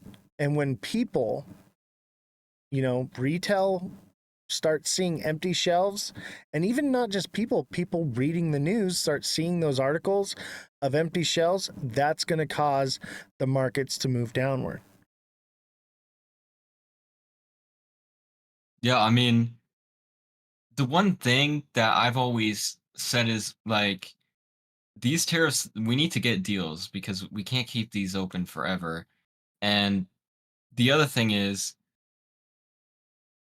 when we talk about like tariffs and market and how they both correlate with each other, the reason why I think they're going to do anything to create the mega cycle that I think we're going to have this cycle is solely also due to the fact to where Trump is on a second term, midterms are coming up. It's not going to be a good look if the tariffs and that goes sideways. If the market comes down with that too, 100% everybody's going to blame that on the tariffs without a doubt. And that is something that I just don't think his administration is willing to risk, especially because his family is so pro crypto. And it would be a really bad look for the White House in general if the markets start to dump and the tariffs start to go sidelines. So either they get these tariffs situated and they get the deals done. And if they don't, I think that they're just going to tweet whatever they need to keep the market up, is what I think is going to happen. I agree. And that's what's been happening. Every time we've been supposed to come crashing down, they come out with some kind of bullish news. And it's manipulation. It's so that Trump doesn't look bad. And, look, like you said, midterms coming up. And what's going on, Anonymous? But yeah, like we have to take into consideration that they if the markets do start crashing, right?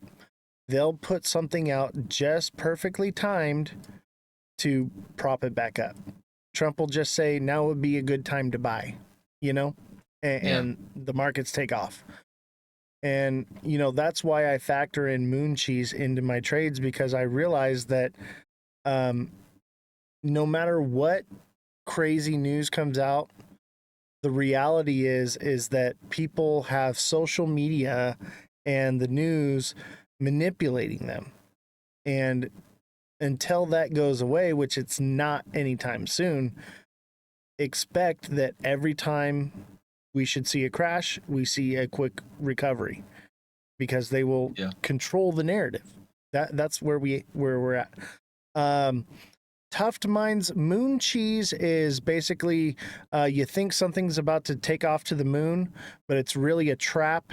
And so the moon cheese is the cheese that they set in the trap to get you to buy into something. I think the dangerous part about these tweets is they're good opportunities to make money, but the big guys really get to that. And that's why we've seen some of these days where it's like a massive green candle one day and then it absolutely wipes the next. Yeah. But it's just enough of a candle movement to keep the coin or the asset in an uptrend, even though the next day it wipes, because it never wipes fully. But the one thing I'll say is if you sell and it pumps up like that, never buy the top. You have to at least wait for it to go back down, because you will get stuck on the top right there. I mean, look at the chart. It's happened every single time. So in crypto in general, it's always sell the news. Like you have to anticipate this. That's why I've noticed, like, if everything starts to dump, and this is not financial advice, that's what I'm going to buy, because I know they're going to do whatever it takes to keep the coin up. Absolutely. Who wants to buy the So- top of a candle, man? We want to buy the wicks of the bottom, baby. I want to buy. So many people do it though. wicks. It's crazy. I know. I can't. I don't understand it either. It maybe it's just people don't understand how it works, or a lot of the people that I coach, and I started this with the coaching, is the first thing I do is I put people in FOMO training. And if you're looking for that FOMO training and coaching, definitely deluxe subscribe. Carlito, thank you for subscribing. Become a deluxe subscriber. You can message me one-on-one, and I can help you with your FOMO training, with your price points, when to take profits, and so on and so forth. One-on-one, whatever questions you have, setting up your wallets. Become a deluxe subscriber and take full advantage of it, okay? But the FOMO is real. And there are so many people that when they came to me, they would get nervous being out of the market, not in it, which is crazy to me. I understand that though. Yeah, and I'm like, man, when I'm in the market, I can't sleep, like, and they were just the opposite. And now those people, you know, took the coaching, applied it, and now they're like, man, I'm sleeping better, I'm making money, I'm going on vacations and doing this and that. And I was like, yeah, you have to realize that we're in a scary time to be in the market right now because there's so much uncertainty. Because just like you said, as soon as something bad is about to happen, they come out with some good news to offset it. So it's just, Yeah. it's a tricky time. This is the worst bull cycle I've ever had to deal with. I swear to God, this is awful. It's Yeah. nothing like we've ever seen before. This, you know, you can't compare this to any other cycle. That's why people are like, oh, well, look at what Bitcoin did before back in this time and 2017, and look what it's doing now. I can't believe that because it's more likely for things to run sideways right now than for them to go up or down. And that's really what Yeah. XRP has been doing since December. Yeah, it's had times where it pumped up, but it's really just gotten less and less volatile and just started moving sideways. Look at it. It Good opportunities to make money though, for sure. definitely, but it's also, I don't want to trade XRP between $2 and 220.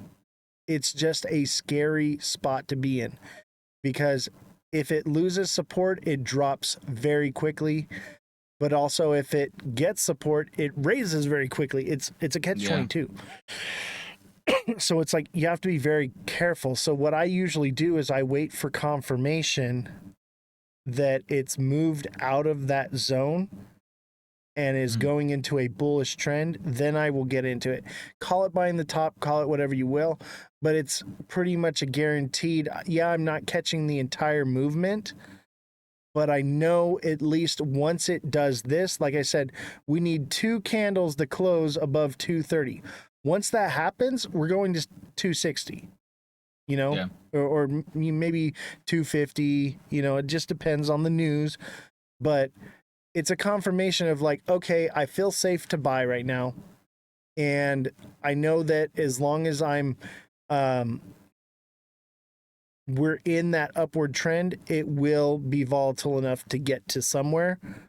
But then I know as soon as it does, I'm going to make sure that I'm taking those profits because it's probably going to come right back down, So I feel like it's better to be trading more safely than to be living on a dream and a prayer right now because like I said, this is nothing I've ever seen before, man. Yeah. I mean, it's crazy. I don't know how much you've watched of Jay Claver, but he was saying we're gonna go to it's really interesting actually because he was saying that we're gonna go really high. Then he kind of changed his mind for a little bit, and now he's saying without a doubt in his mind, this cycle we're gonna see those high prices, which makes sense. He talks to all these people every single day, but even the professionals are uncertain. You see it on Twitter where they're tweeting bullish one day and then they're tweeting bearish the next day. And I posted this too. I honestly don't believe anybody knows what's going to happen. I think it's really hard to call. I have a bias. I think it's going to go up, which I feel like I'm right, but I think any professional doesn't really know what's going to end up happening here because we've never experienced this before. And like we talked about just before, minute the market seems like just as it's about to hit that point where we would dump hard, there's a tweet, there's a post, there's a news article. So that for me, that's why I got in early, but I think for me is if I'm gonna make these like quick trades, I never do it with everything I have, just so I always have some in case we do go up, which I think is a smart approach. Not gonna be for everybody, and especially not if you didn't get in yet. Because if you didn't get in yet, that's not an option for you. But I think in general, it's kind of entertaining to watch too, because this is so stretched out. I see still people trying to compare this cycle to the last ones, like timeline wise, with days and numbers and weeks, and they're trying to time, the end and the start of the cycle. And I just think that that's not Like I think you have a point. I think we could trade even sideline for a long time. And even if we see another bump, like you said, to 260, we're probably going to go sideline from there as well if these ETFs don't get approved and the SEC doesn't go through, because delay is what I think we're going to see for possibly another solid month for sure. Yeah, I agree. I think what they're doing is they're trying to build a firm support for XRP at $2, where it'll never drop below that again. Obviously, Which we're is, not there yet. It hasn't been built, so yeah, it will see those prices. And that's what I'm hoping for and waiting for. I'm like, okay, when it hits those prices, that's where I'm going to buy more, you know? yeah, But I think they're trying to create a solid, firm foundation at $2. That's why the manipulation is the way it is now at $2, yeah, because it's also psychological. If people start seeing that every time it hits $2, it bounces from there, everyone will buy at $2. yeah. I mean, did you watch the candles? This is something I've noticed. Whenever we are in a key moment where we have to go up and we really need this candle to hold, something I've noticed is whether it's on the 1 minute candle, the 5 minute candle, the hour candle, right? Any candles, and I switch between these all the time. You can't just go off of one time frame. I Oh, switch between definitely. so many. And one thing I've noticed is, let's say we dipped, we need to go back up. Green candle absolutely pumps, and within like the last second till that candle expires and we move on to the next one, it dumps, and then it rotates and it switches. So I feel like somebody or a large group of people is kind of forcing this $2 level like you're talking about, because if you watch the charts you'll know that basically the last hour on the daily candle, most volatile moment, and they always either dump it right before the candle is done or they pump it. It's just, I don't know if you're going to agree with that, but that's just what I've noticed. Oh, I've noticed that too. And that's part of why I stay off the lower time frames. The only time I'm really using the lower time frame is when I'm about to take profits or to look for an entry. Yeah, Because what I found is the day candle will show you what's going to happen over the coming weeks, yeah, and the hour candle will show you what's going to happen over the coming days. Anything lower than that is for a more high frequency style of trading, which is fine. Like if that's what you're looking for, like I will help you with that, because everyone's situation is different. But for me personally, I would rather do um, less frequency trading, because I know I'm like, okay, I'm in this low position. I can kind of forget about it for a week or two and know that no matter what really happens, it's going to be moving up. You know what I mean? yeah. And it Mm, takes just a lot of the stress and the FOMO away. And that's like one thing that I'm teaching with the FOMO trading is like, um, if you're doing high frequency trading, you have a higher frequency to lose, you know? So yeah, if you lower that frequency, it allows you to make smarter trades, because like we've been saying, like anything can happen, bro. Like a bomb could go off in Florida tomorrow from Iran, and that would yeah, just be devastating, you know? yeah. So we have to be very careful right now. And I saw oh, go ahead.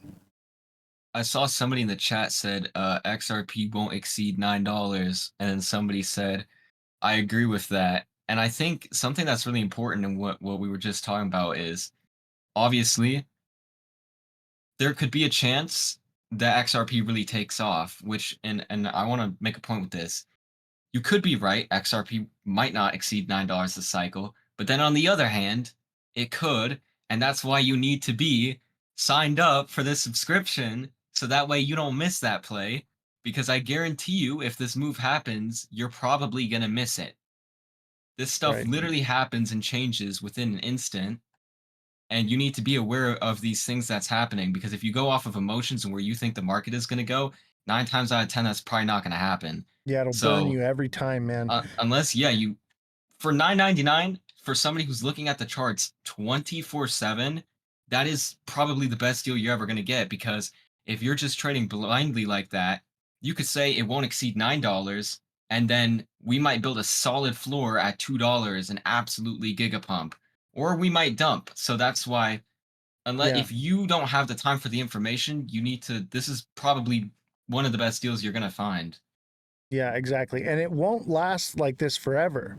So the idea is to get in to the price where it's at now, start growing your bags and making money and becoming profitable. So as the demand goes up, you're able to continue to subscribe at the higher prices, and it doesn't matter at that point because it continues to pay for itself.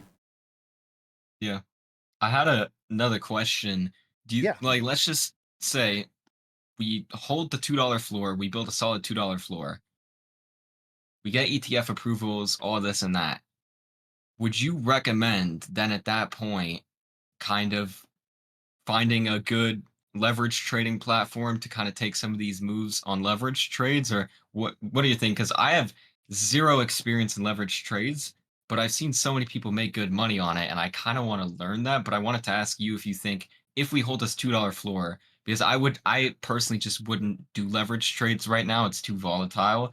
But if we hold the $2 floor and we start doing these moves up, do you think that might be a good time to do leverage trades or not? Well, I have the perfect answer to that question. And here's this.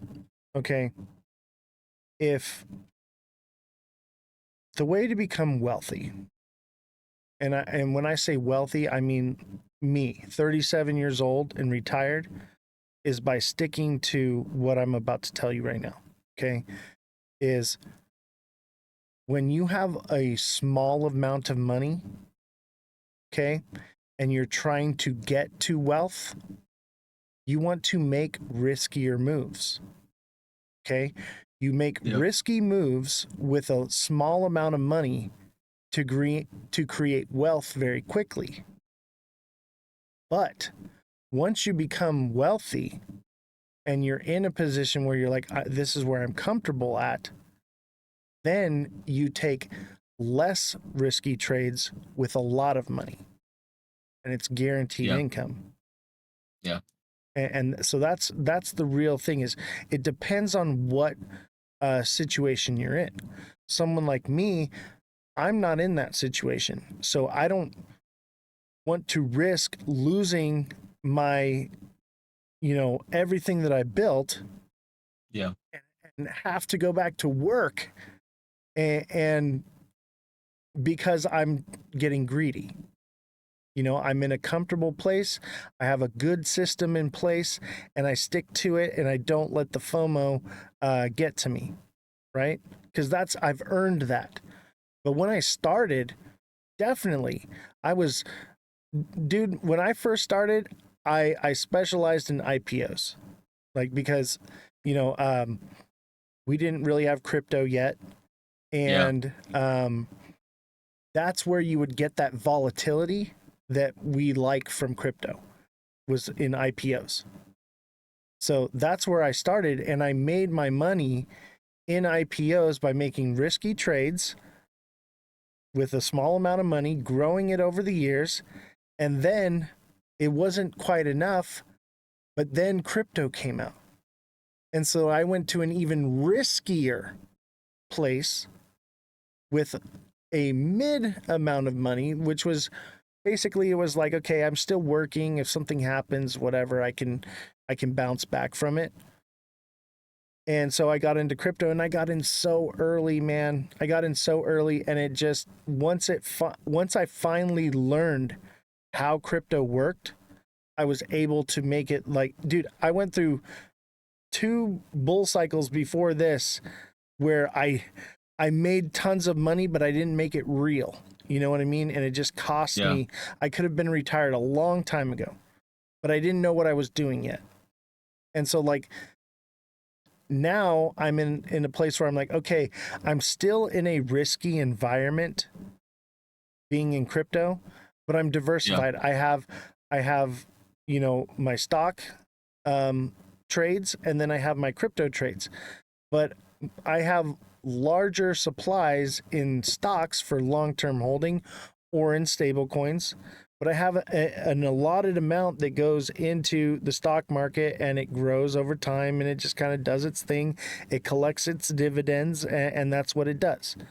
And then I have, because this is fun, man. We're having a good time trading here. You know what I mean? So like, it's like, all right, I'm not going to just stick with that, and that's what it is, even though it can put food on the table. I still want to take a smaller amount and be risky with it to do it all over again, and then double that large supply of wealth in a more secure holding. You know what I mean? Yeah. I mean, I guess I could have been more clear. My goal is to hold what I have. Like my main, like Kraken wallet, I have these alts. I don't want to use that for leverage positions, but I'm just thinking like we hold a $2 floor, we start doing these moves up. For somebody like me, because I mean I see people take leverage trades with as little as $100 and make good returns, and they're sniping small targets. Like yesterday, I saw people caught the move from $2.12 to what we did today. Just that short amount of time, they caught that leverage move with $100, 200, $500, and they made good profit.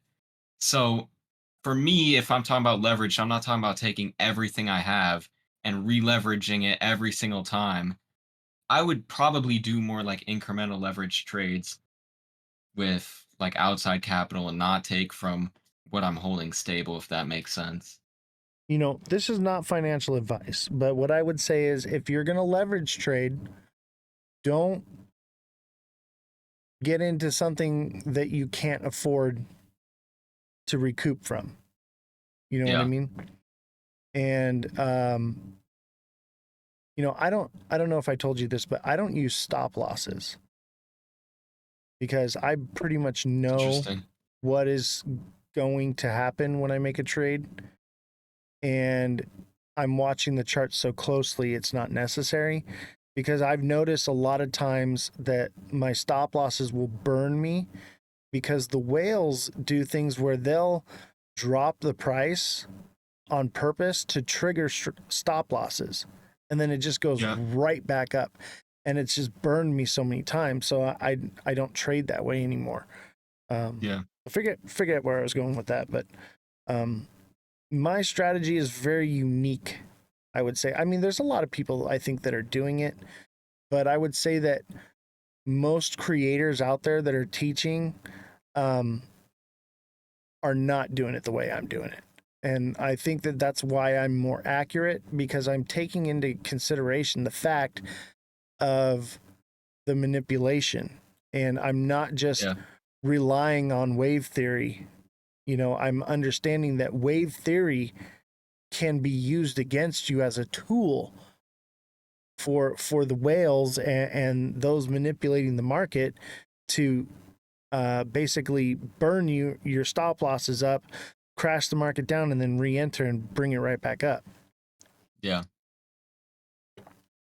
I mean, I would advise anybody, if you don't know Mega Crypto, and this is for you too, Josh. Mega Crypto just released his book, and basically it exposes the secrets of the tactics that whales use to manipulate the market and to extract liquidity from traders. Highly recommend you check. This guy is amazing, great. I don't know if you know Mega Crypto. Give him a follow. But there's a link on his page that you can click right there under his name, and it will take you to where you can buy his book. Highly recommend it. yeah, I've noticed even, and this is a little bit off topic, but are you aware of like tools like Photon, Axiom, Bullex, where people are trading these rapid meme coins? Oh yeah, Pump Fun. Yeah, I was doing that and I was getting burned and then I stopped. I watched the charts and the strategy that I've done now is I wait for the uptrend to happen and I don't get in there. I wait for it to drop and I get it right every single time. I look, where did we start going up? and the price always comes right back down within a flash. You buy right there, and all the whales buy back up right there. Hmm. It's crazy how easy that works. It's like the whole time I was chasing the FOMO, and all these retail people, they come in and they buy when everything's pumping. And obviously this won't work for every coin, but I was noticing all I have to do is look, where was our last all-time low? And sure enough, after maybe 15 minutes of going up, it's just a wick just like that. The whales, they take all the liquidity out. I buy in right there, and it almost always goes up. That's just something interesting that Yeah, I've noticed. that's how I trade. Um, and see, that can still burn you because this is SXT, and we've been watching this one, and we saw that we came down here, and it was at 10.74, and it Yeah, started running back up, right? And so I said, okay, I think 10.5 would be the next spot, and sure enough, it went to 10.41, right? But we put our limits at 10.5. Literally the next day we caught this, boom, just took off like yeah, crazy. But then everything started happening in the world, and we've kind of been in this downtrend. Well, we hit another yeah, floor down here that was around 9.5, and I was like, okay, so that's a 1 cent difference. I think that could potentially be the new floor. So I started accumulating along here, right? But then it just yeah. crashed. But at the same time, I didn't panic sell on it because one, I didn't put too much into it. I just put what I could afford to lose on it because I believe in this project, and I'm with this. I'm the same way you are with XRP. I'm okay because I know that eventually it's going to 50 cents to $1 minimum. And that's the conservative look. I would think probably more like $2 to $3 on this. So I'm like, okay, like I'm just going to be patient because it's only been out since, May 8th. So I thought I found the floor, but it crashed down, and it's found its new floor here, and it should have double bottomed here, right? Yeah. And I was like, okay, we double bottomed. It's going to pump back up. But look, it didn't even make it up to the next support, which would have been 819 to like 825. And it just didn't make it. And then boom, it dumped again. But look, it fell just a little bit lower, and then it recovered quickly. But because this wick dropped lower, I'm thinking it's not a triple bottom now. It could potentially be a triple bottom still, but I think it still wants to go down. Um, We've seen that with XRP too, those kind of candles that like they go a little bit deeper, but then they push back up. So now it's like a hollow candle, but Look at in the 1 hour, XRP did something really pretty much in the same time frame, which is right here, from here across here. And this is why I was like, okay, it should probably pump because it fell down, it kind of double bottomed here, and it did like a so this is an inverted triangle pattern, which is usually a triangle pattern like this on the upside would be bearish, but because it's upside down, it's bullish. And look what it did. It just took off massively, right? yeah. And so I was looking at SXT and I was like, okay, it's kind of similar. I figured, okay, maybe it'll pump, it should do, but it's just not doing it because it doesn't have that XRP backing, like XRP has. No one knows what it is yet. So there is a potential that this one falls all the way to 5 cents, but I will keep accumulating it because I believe in the project. So Is that also a crypto coin? I've never heard of it before. yeah, this is space and time. So this is off chain data storage verification. So this basically solves the quantum computing issue with like Bitcoin getting hacked. Basically, it has military capabilities because they can store intelligence off chain, but still verify the data on chain. It's actually quite magnificent. Nothing like it. There are other projects that do similar things, but they can't do it off chain. It's kind of similar to like Quant, but this one is partnered with Link and Microsoft. Mhm. And it just hit, and it's one of a kind. There are others that are similar, but all of the other, it's basically competitors do not do off-chain data verification for DeFi. So I really like this project, but it's just so new. It's nearly unpredictable. So Kind I'm of like think, ZBEC was. yeah, and that's kind of Well, not really. when this came out around the time ZBEC started pumping, and everybody was like, should I buy ZBEC? Should I buy ZBEC? And I was like, no, I want to look for something that's going to be the next ZBEC. And I believe that this will be that, but it's just so early. It took ZBEC a year to do what it did. Yeah. So I would call this in an accumulation phase. I mean, some people, they message me and they're like, I put $10,000 into it. I'm like, man, like this is too new. There, it's uncharted territory. You know what I mean? We don't know what it's going to do. So These are good I coins to make money on, though. I like I look at it differently. I kind of like it when a market is red or a coin is down, because if it's a good project, 9 times out of 10 it's going to go back up, and I oh would agreed. rather buy the bottom of a coin. Like I'm not going to name the coin, but I found like crap coins, right, as you would call them, but they're listed on Coinbase. Most of the supply has been burned, and it's a really risky play. But the multiples would be absolutely crazy, especially when Ethereum starts going. And the coin is bottomed out. I love buying bottomed out coins Right. because it's a safe buy.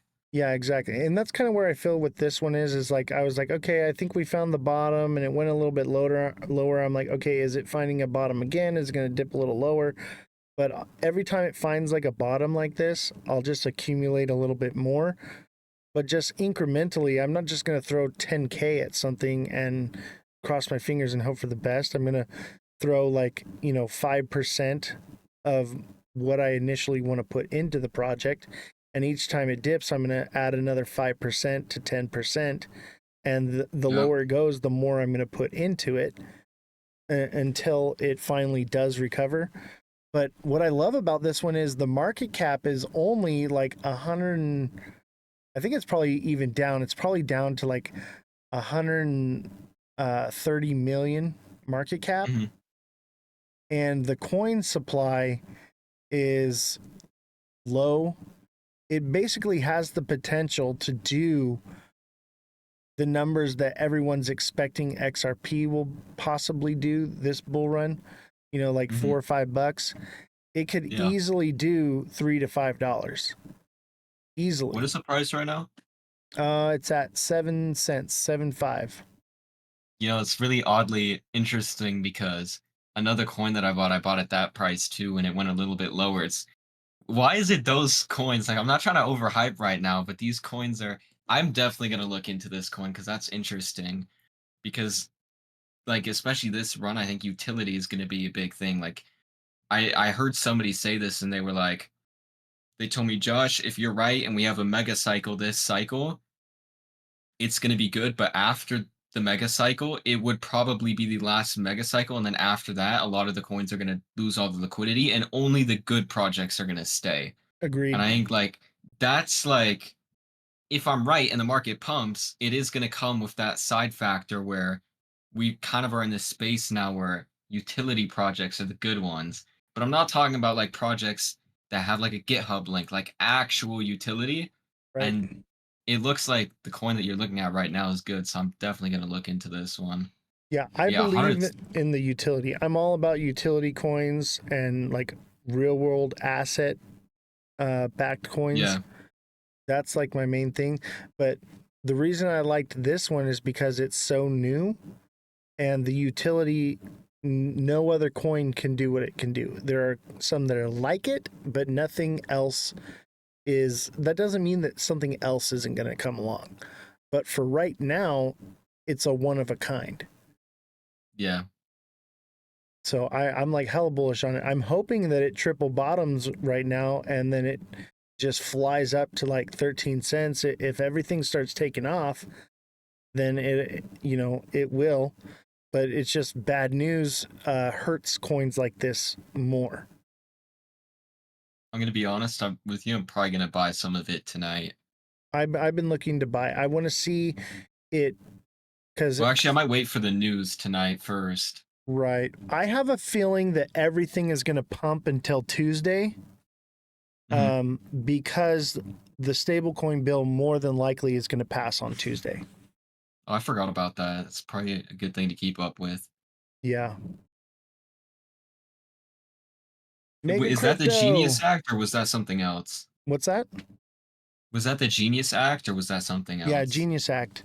Mega Crypto. Let me cover the gifts that have been coming in. Mega Crypto, thank you for the Daily Heart Me. Carlito, thank you for the 2 journey passes. Fat Pine, thank you for the gold medal. Carlito, thank you for deluxe subscribing. TikTok seller, thank you for the 9 roses. Revolution, thank you for the journey pass. Danny Gibson, thank you for the journey pass. HD Melissa, thank you for the heart me. Mar Lopez, thank you for the heart me. Jonathan, thank you for the corn. Nico, thank you for the heart me.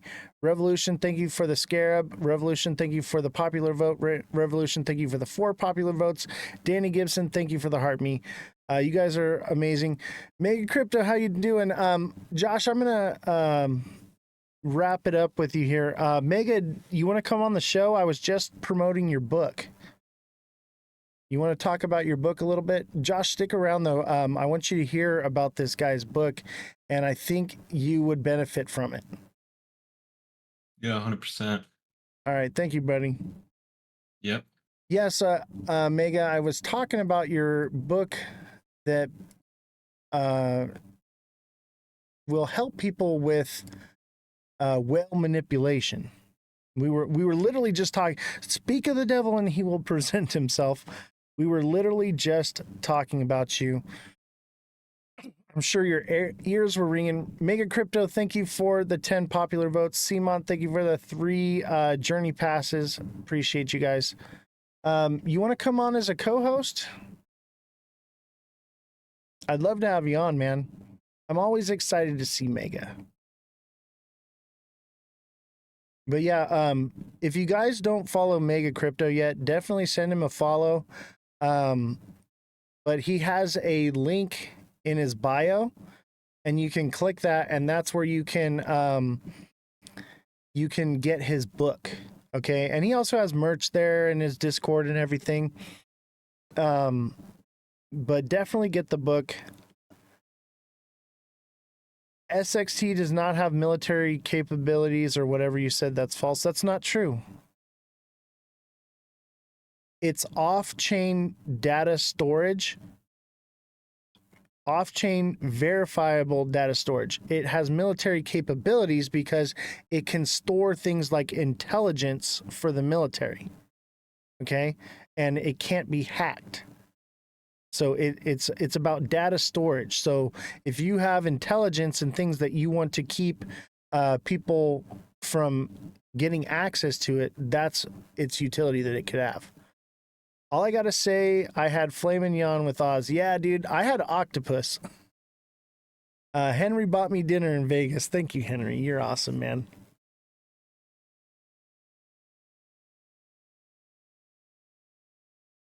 Let's see if we can get Mega up here.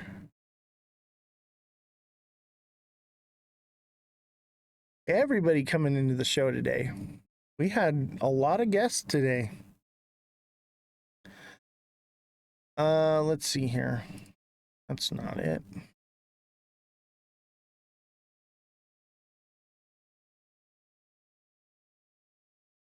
You ready? All right, let me see here.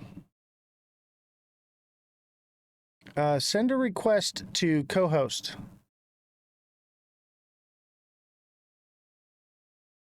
Let me see here.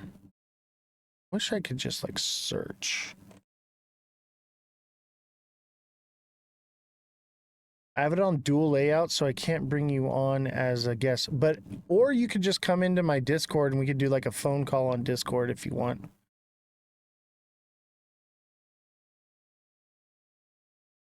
That's what I just did with Josh.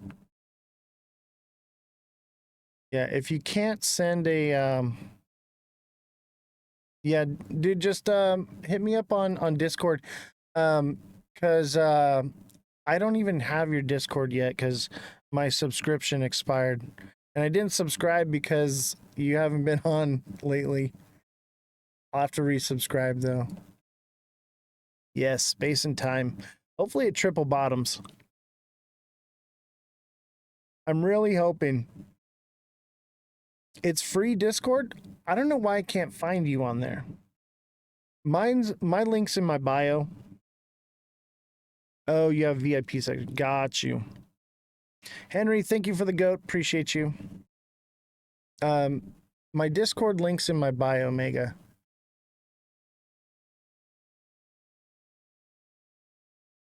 I'm still learning Discord, so I know how to make the calls and stuff, but I don't know how to sign up for anybody's or anything. Still learning. Nikki set up my Awakened Mermaid Healer. She set up my Discord, and the IT guy as well. They did it together. It's really awesome.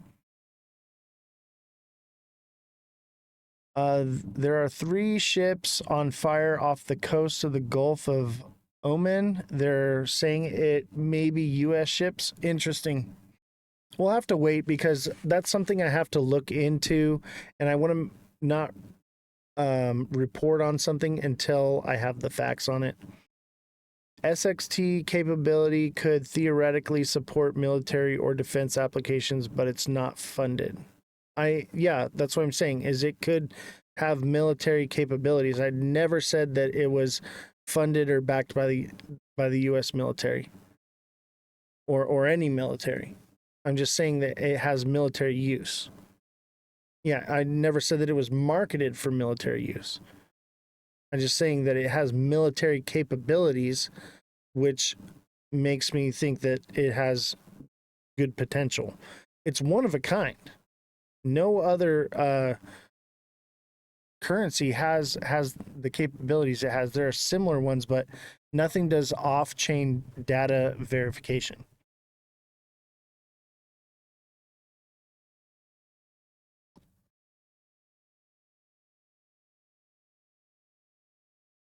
All right, Rackball. Potato.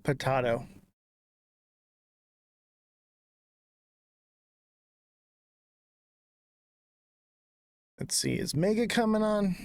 Hopefully.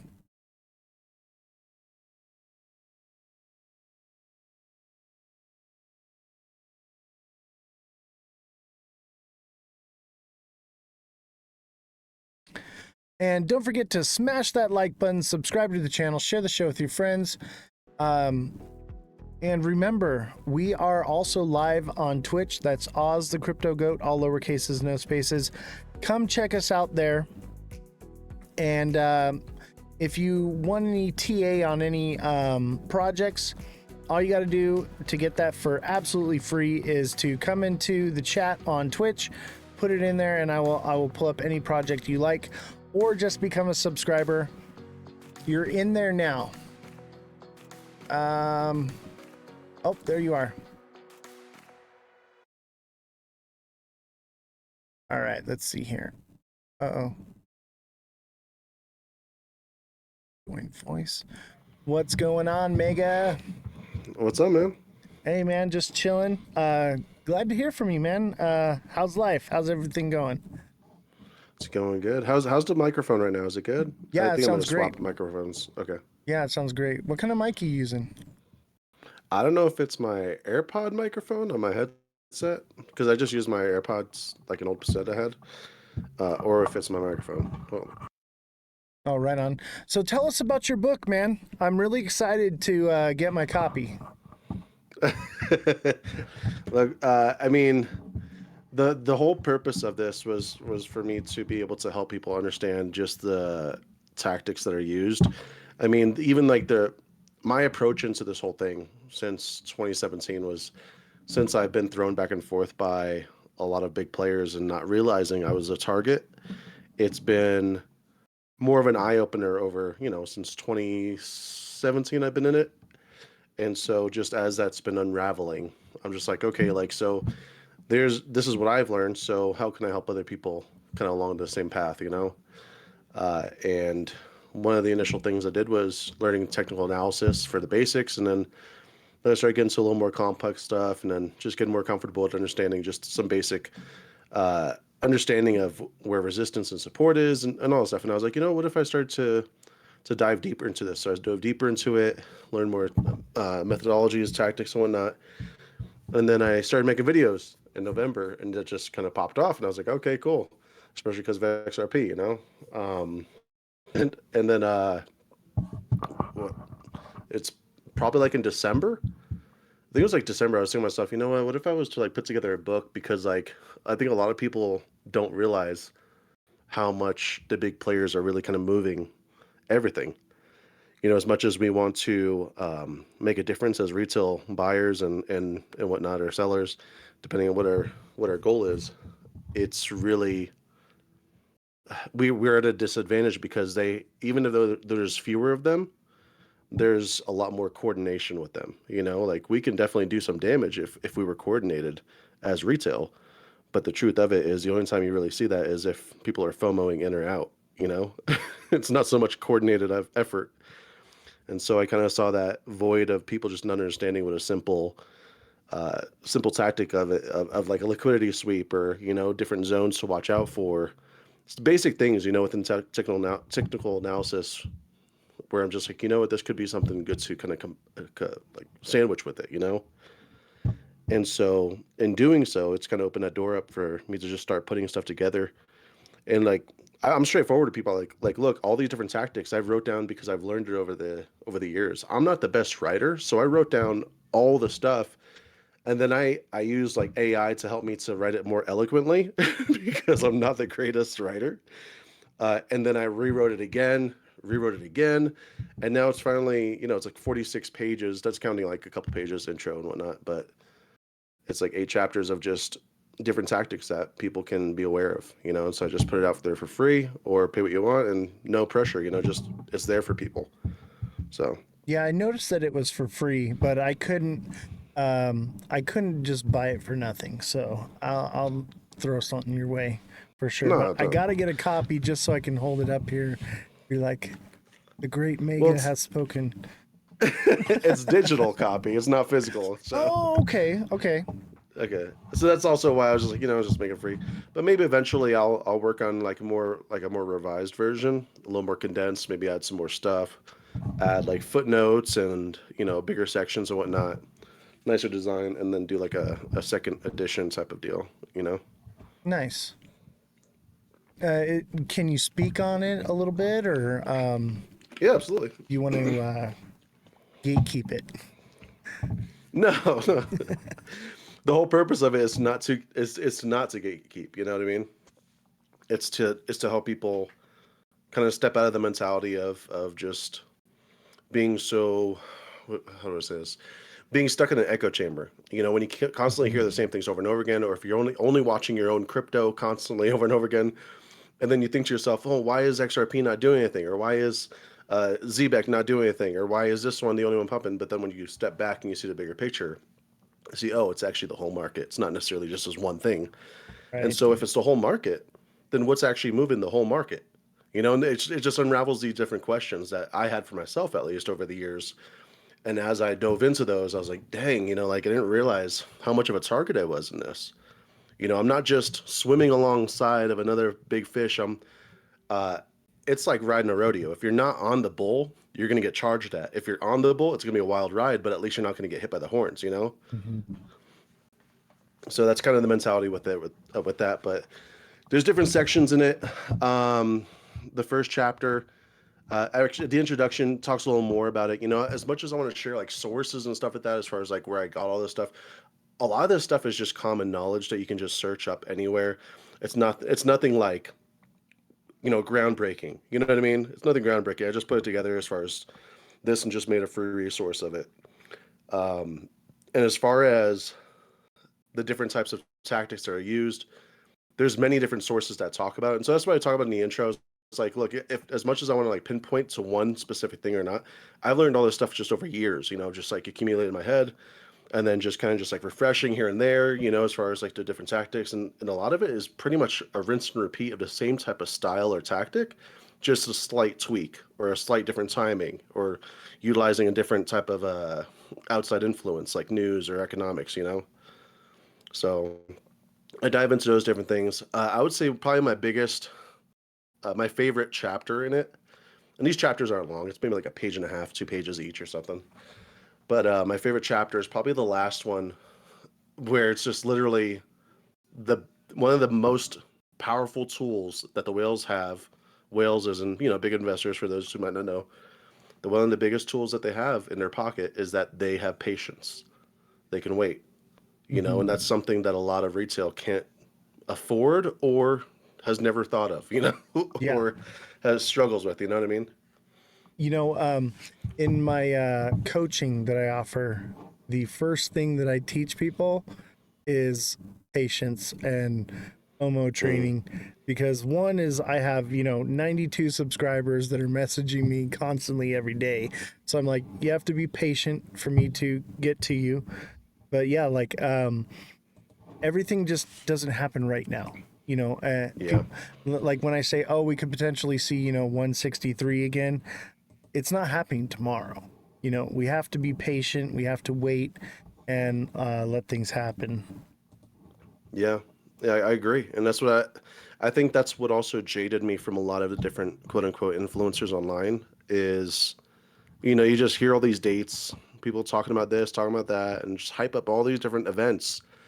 And like today, people are hyping up to 16th, and I'm just like, look, guys, it's like, as much as I would want to be excited and I'm down for XRP shooting up to the moon, it's until it happens, I'm just gonna just let it go, just I'll accumulate when it's down, and that's it. But Exactly. I think a lot of people get hung up on the dates a lot too. Unfortunately, a lot of people kind of pump them like it's definitely gonna happen on this date, and then you get let down, and then that's when retail gets more exhausted. Yeah, I agree. What do you think about Tuesday, the stablecoin bill? You think that'll make it bullish? Because I think it'll get passed. Yeah, I mean, by the way it looks like that it will get passed. It has a lot of good momentum behind it, a lot of people pushing it, and it does look like it's going to pass. However, the effect on the market, I mean, I am not personally, I'm if it does something awesome, but I'm not personally like banking a lot on it as far as like an immediate bump. You know what I mean? Yeah, Going to be good for us, obviously. But as far definitely. as in the moment, there might be a flash in the pan type of pump or dump. Yeah, that's why I'm a little skeptical, because like look at the chart You here, there? like it I'm just sure. pumped hard and then came right back down, and so it's like, Sorry, your voice was cutting out there. oh, I'm just expecting that whatever we get is probably going to be a little lackluster, even though it's bullish news, I guess. But I really think that long term, the stablecoin bill is probably less bullish than people realize, because I think it's the Hmm. move toward more of like a CBDC type era for crypto than all these different tokens. But I'll tell you what, like the FOMO is crazy. Someone literally messaged me for my coaching that I offer. One of the things I do is like fact checking, right? Because we have the fact checker here and stuff. And they're like, "Hey, Yeah. is this real?" And they sent me an article, and it basically said that the U.S. has come out and stated that it will be replacing the U.S. dollar with XRP. Crazy, right? Look, I'm down for it. I'm Sure, cool. down But like, too, bro. But there's no I'm way. sure we would all benefit from that. But Yeah, I saw it's that and nuts, I man. was like, oh my God, like this is crazy. But there's a lot of that coming out right now. Ever since Brad said that um, Ripple or XRP could replace like 14% of the Swift. The craziest outlandish things just keep coming to my desk, bro. I'm just like, no, man, like, Yeah. calm down. Yeah, like I'm planning to hold for 10, 20 years, like plus. Like I believe in the longevity of it. Now I know not everyone does, or maybe they just want to like exit sooner, which is cool. But look, like that's my goal. And so that's where my aim is visually, I'm visualizing 10, 20 years down the road of just kind of having a game plan in my head of so that I don't step out of line and just, FOMO out when I already have a game plan in place. And so that's at least my game plan, right? Not financial advice, and do whatever's best for you. But if you want to leave earlier, that's awesome, or if you don't believe it's going to go that high, then cool. At least, have some sort of game plan in place. And I think that's also part of the reason why I wrote that book is so people actually are understanding like, hey, I'm a target, not necessarily in a terrible way, but I'm a target. And so what's my game plan now? What do I do now that I know this information? You Right. know, same thing with the charts, now that you know what the resistance and support is, what the potential swing is, the momentum, now what? What are you gonna do now? And so it's kind of just presents to the person the power to make their own game plan. And I think that's more important a lot of times. People don't really, because I'm sure you have people on here say, tell me what to buy, tell me what to sell, or tell Yeah. me what to do. If I had $10,000, tell me what to do. And like, it's cool, like you offer coaching and stuff like that, which can definitely help a lot. But when somebody doesn't give themselves the benefit of like, hey, there's a lot of power in your choices, and if you sit down and make those decisions, not based on just whatever you see online, but also, what you've learned, tactics, techniques, understanding of the market and kind of the psychology behind it. I know you teach a lot about that too. It really does play a role into empowering the person, the individual, to make a better choice for themselves. And they get to own the losses, but they also get to own the wins. And that's Mhm. an awesome part. Yeah, that's like I had one of the people that I coach. I like SXT. I got faith in it. But it's very new, and I've been very explicit about like, hey, like this could. There's no charting it. It's in uncharted territory. You know what I mean? There's no way of knowing what it's going to do Yeah. because it's so new. And we're, Yeah. we're we're hopeful, but like you believe in the project, you don't mind holding on to something because of its potential. But like I've had people there, they come to me, they're like, "Hey man, it's going down right now. I put $10,000 in, and I'm like, oh boy, like I'm like, you can't just throw everything at something because a creator says Yeah. they believe in something and expect that to work, because something like that, there's no telling what's going to happen. And I think that part of what's happening with that is a bit of retail, but also I think it's whale manipulation. Whereas, it was released on a pre sale, which pumped the price up. It hit the market, people bought the top on it, and it just keeps going down. And then, every time it goes down, people start buying into it. The whales just keep taking profit because they got it at a pre-sale price.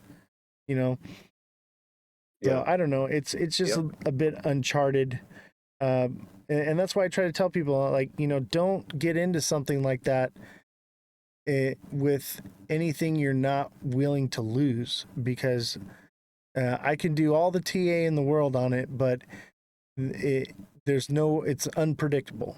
You just got to believe in it. Yeah. Yeah. I think the longevity play is definitely in my pocket most times, and if I'm getting SXT or ZBEC or XRP, XLM, XDC, all those different ones that I dive into usually. Um, more some of them recently than others, but I'm lo- I'm diving into them for the long term because like stuff like ZBEC or SXT, SXT. I know I can say it. um, they they're like for me they're a long play. You know what I mean?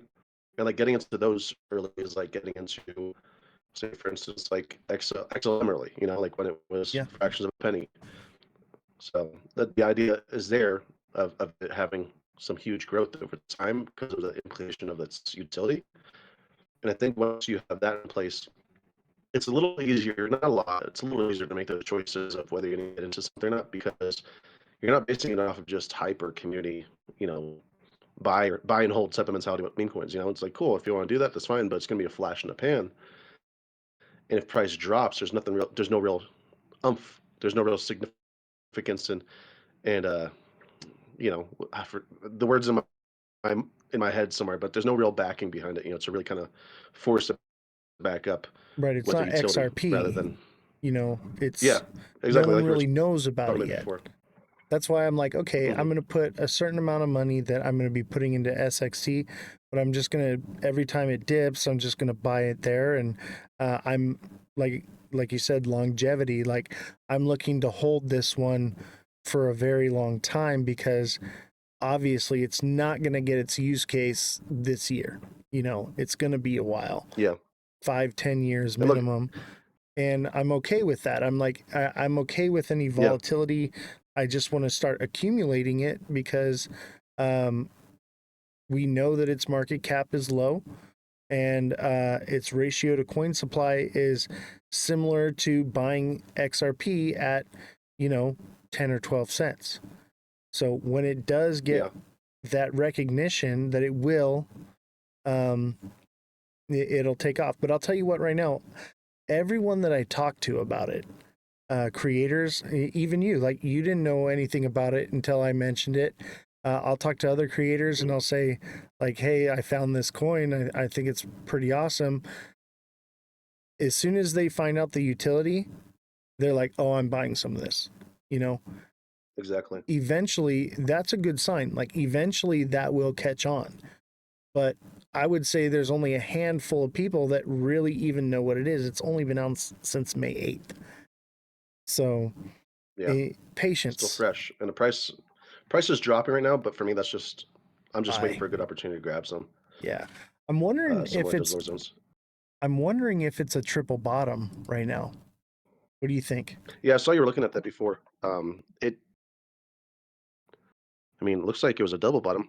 It's reaching for another one here to retest. Mm-hmm. Uh, and it's just straight to the side. It's not like it's really creeping upward or downward. You know, that channel that's Yeah. kind of in right now. Which is a good sign that Um, it might be going into accumulation zone, you know? yeah, if we had like a descending on the top, then I would be concerned because you know then we're getting closer to the sell pressure getting stronger. But as of right now, it looks like it's holding pretty strong just sideways. And if anything, it looks I know it's small, but it looks like it has the slightest increase on the upside and on the bottom. You know what I mean? I agree. And like look at the So the last time it dropped below the lowest point, that's all wick right there. It's all yeah, wick all the way back up to the John Wick. yeah, which Sorry. it's a good sign, you know, but like we just have to watch it, you know, and be patient. And that's the problem I think that most people have here is the lack of patience. Everyone needs it to happen right now. And it's just not how it So works. close to a diamond bottom now. A It'd be diamond nice if it was a bottom? diamond bottom. I mean, it could potentially be one. Actually, that's a good eye. I mean, If it drops it lower, has that. Yeah, just and I mean, if it might have the same effect as a diamond bottom, but not it might not look like one. You know. well, look at, I Um, mean, this is where I'm at with it, is it is downtrend all the way since 15 cents. It's just been down, down, down. yeah. Eventually, it's going to recover. The question is, will it go back to 15 cents? Probably not, but I could definitely see it going back to 10 cents. What has it went sideways like this before? Yeah, kind of If right you look on the here. previous movements. See, it dropped here and then it kind of Yeah, it ran looks pretty similar sideways. there. Then it dropped here. And then I was like, hey, this could be a diamond bottom here. And then Yeah. the world blew up and Oh, now we're down here. that's what sent it. Yeah, World War because Three. I was like, hey guys, this is indication of a diamond bottom right here.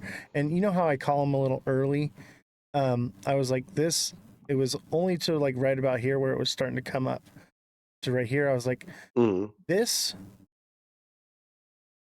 pattern right here um, where it kind of looks like a Z like that. When it does that, Mhm. that's usually when I see that, that's bullish for me. I see that. I XRP mean, it did did this a pump up couple from there, times. but Yeah, it depends on, this would be like an inverted version of it. Sometimes they're on the top and they bring it down. But this is an indication right here of a diamond top or bottom. And so when I saw that, I was like, oh, I'm gonna buy more of this. And I bought some more. Other people bought way more than I bought. Um, but it just didn't play out like that. And like you were saying, yeah. like I mean, who can whales, really expect bombings and stuff and potential wars and stuff? You know what I mean? It's hard right? to calculate that into it. But you also can't expect like you said, like we're a target, right? And so like the whales, no matter how bullish or bearish a pattern can be, they'll use that as a way to manipulate the market so that if it looks like it's about to go bullish, the pattern, everything looks great and lined up, they'll just dump the market, like you said before, just to trigger stop losses. Hmm. Yeah. I mean, that, I think that's the thing that a lot of people don't understand too is we, as being the target of these whales that are trying to, basically scoop up any kind of bags we have, it doesn't matter how we feel. Our feelings are no real part of it as far as like the bigger picture of it. The feelings and the emotions matter when it comes to us making our own moves, like buying and selling and whatnot. But as far as like just because I want something to happen and the market to move and the market to do something, it doesn't mean it's going to happen. And I think a lot of people Right. feel that feelings for some reason where they think they can like manifest the whole market to just go up. It's like, dude, we got to like reel this back a little bit and understand it more from a perspective of it's not like it's just nature taking course and you don't know how it's going to end up. No, there's actual people and hands behind this moving the market up and down and sideways and everywhere in between. And it's a matter of understanding these different tactics that's going to help a little bit. I mean, just to answer rackball, they said like, so what's the use of kind of doing technical analysis if you're saying that's highly manipulated? And you could say the same thing about, I like to view it like weather forecasting, right? Weather can be highly manipulated by many different factors, but depending on the different locations you're at, the different type of climate, uh, the different types of season, times of year, all those things, whether it's nighttime, daytime, longer days, longer nights, all those play an effect. How fast the wind is blowing, where those, all that plays an effect. And I'm not going to forecast a blizzard in California, in Los Angeles, in the middle of the summer, right? There's different Exactly. seasons, and we understand what to expect for the most part. And so when you see these different seasons within crypto, view it like weather forecasting, where it's like, look, we're probably not going to have this type of a weather pattern happen. However, these other ones are still in the question, and these other things can still potentially happen. And so it's allowing you to at least have the mentality of understanding, hey, if it's going to rain tomorrow or the next day, I'm at least going to bring an umbrella with me. You know what I mean? I'm going to have that in the back of my mind as far as like, hey, it's supposed to rain today, or at least there's like a 30% chance of rain. So I'm going to have an understanding of like, it might not happen, but there is a chance. And that's the way I like to look at technical analysis is you're not going to get it right 100% of the time, but what you're doing is you're giving yourself the edge beyond a lot of other people within the market just by understanding some basic things. Yeah. So just to throw it out there. One thing that I teach is there's only two things that people need to become a profitable trader. And one is having a strategy that works for you. You have to find something that works for you. Everyone's situation is different, everyone's bags are different sizes. You have to find that strategy that works for you. Okay. And like that's with what I offer with my coaching is it's specific to the person. It's not a blanket thing that I throw over everybody. I ask questions and figure out what their situation is, and we come up with a strategy for them, right? But like you said, you can't be 100% on this. Most people say that I'm about 95%. I think I'm probably more like 90, 83%, somewhere around there. But Those are good numbers. If you can find a strategy that's 75% effective, you're going to do well. But the other thing that you need is control of your emotions. You have to put a plan into 100, place and stick to it. yeah. And Otherwise, then it doesn't matter what you planned. yeah, and you know, everyone's going to make a mistake here and there. I make them too.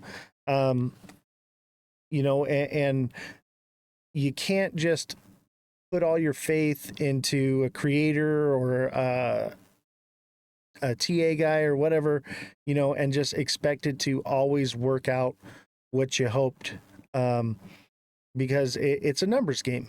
It's averages. Yeah. And I think a lot of people fail to realize that it's not an exact science. It's an educated guess.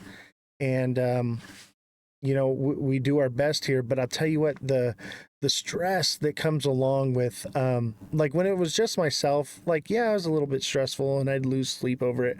But now, man, like, it's like I have this pressure to be perfectly accurate because I was just perfectly accurate for so many months now, and trying to explain to people that I'm due for a mistake. You know what I mean? I'm due. It's going to happen. And people don't understand, how this works. They don't understand, that there's that factor. But Yeah. even in the mistakes, you know, there's still money to be made and you can recover from things very quickly. It's getting control of those emotions and having the game plan for when things do go wrong, that you know what to do. Yeah. I think one of the things that I've taken, I took this like, it was like emotional intelligence classes way back, like 10 years ago. I took these classes and they really kind of helped me just like overall dealing with like, personal trauma and stuff I've dealt with in life and stuff. But one of the things that I really pulled from it that kind of ingrained in me, and it's nothing like groundbreaker or anything like that, but it's just that everything that you're experiencing or that you see is information. That's all it is. How you react to that is now the question. You know what I mean? Like how you now process that data is what kind of will give you your path forward of what you're going to do with it. And so the same thing with whether it's everyday life stuff, whether it's TA, all those different types of things. If we have a flutter in chat, so you're okay with hearing? Yeah. Oh goodness. Well, here's my just a little side note here, Rackball. Your time is something you can never get back, right? Your time is your biggest investment in life. So if you think that this stuff is BS, then why are you wasting your most precious resource and material that you can never regain on just being here and being upset about it? Why not put it into something that can do better for you? You know what I mean? So, I just a feel like side note. we should bring him up on the show and let him talk. Let's ask him a couple questions. I do that sometimes, but I don't know. I I think learned some that from people you, man. are upset, whatever. I appreciate it. You know, I funny multitask. story. You can go back into some of our first conversations. There's one time where I reached out to you and I was just like, "Hey, man, I need to talk to you. I got a question for you." And before you responded, I ended up catching your live like an hour later, right? So I'm in the live and you had that guy come on that was giving you a hard time or whatever, and you brought him on. And, we're like, hey, like let's talk about this, Oh yeah. And Had a this few of was, those. yeah, this was when I was first starting out, and the people would, it was starting to get to me for the first time. And the reason I reached out to you was because I was like, I was going to ask you, like, hey, man, like, how do you deal with this? Like, what do you do? Like, because you're like my mentor.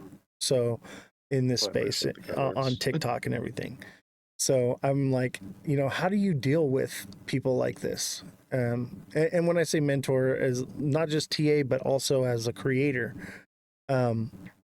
So I was going to ask you that, and literally that like an hour before or after I asked you to reach out to me, that happened in the live, and you basically answered everything I needed to know was in that live, and I was like, okay, like I know what I need to do to, and now I do that. Like if somebody um wants to come on and wants to argue about something, I'm like, first of all, it makes for the best content, and second of all, it's important that we don't hate each other because we have difference of opinions. We need to give Yeah. people the opportunity to explain themselves, give them a platform and let them talk, and don't attack them, don't nothing against them or anything, but hear what they have to say.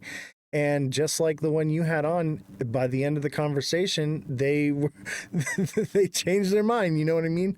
Yeah. Because everyone's tough behind a keyboard, but when your Yeah. voice is being heard and the whole community is watching, um, it kind of changes and humbles people a little bit. So I just I want to thank yeah. you for that, because I learned that from you. I appreciate that, man. Yeah, I mean, the mentality here is, um, in those moments when I have people that are disagreeing with me, it's like I I do have that initial feeling of like kind of just like that cringe of like, how do I respond to this? Like, and do I just like time them out? Do I block them? Do I just like let them keep talking? And if they're respectful, like as far as like, they disagree, but they're also not being a jerk at the same time, you know what I mean? Then cool, whatever. Express yourself, and that's fine. And come up and chat too. But as soon as they start to like call names or try to just make somebody say false things about people that aren't true, then that's when I'm just like, okay, then obviously they're just angry or don't know how to really express themselves. And one of the things that I think I felt the feeling while I was bringing the person up was part of me felt bad because I was like, I do have this influence and I don't want to use it to make the person feel like they're an idiot. You know what I mean? I don't want them to feel like they're dumb. Yeah, I just want them to at least have a communication and a platform to talk. And let's communicate this. I'm sure you're not the only one feeling this, so let's see, what you're thinking. Maybe some other people feel the same way, and you're able to express it on their end, and we're able to have a dialogue and conversation about it.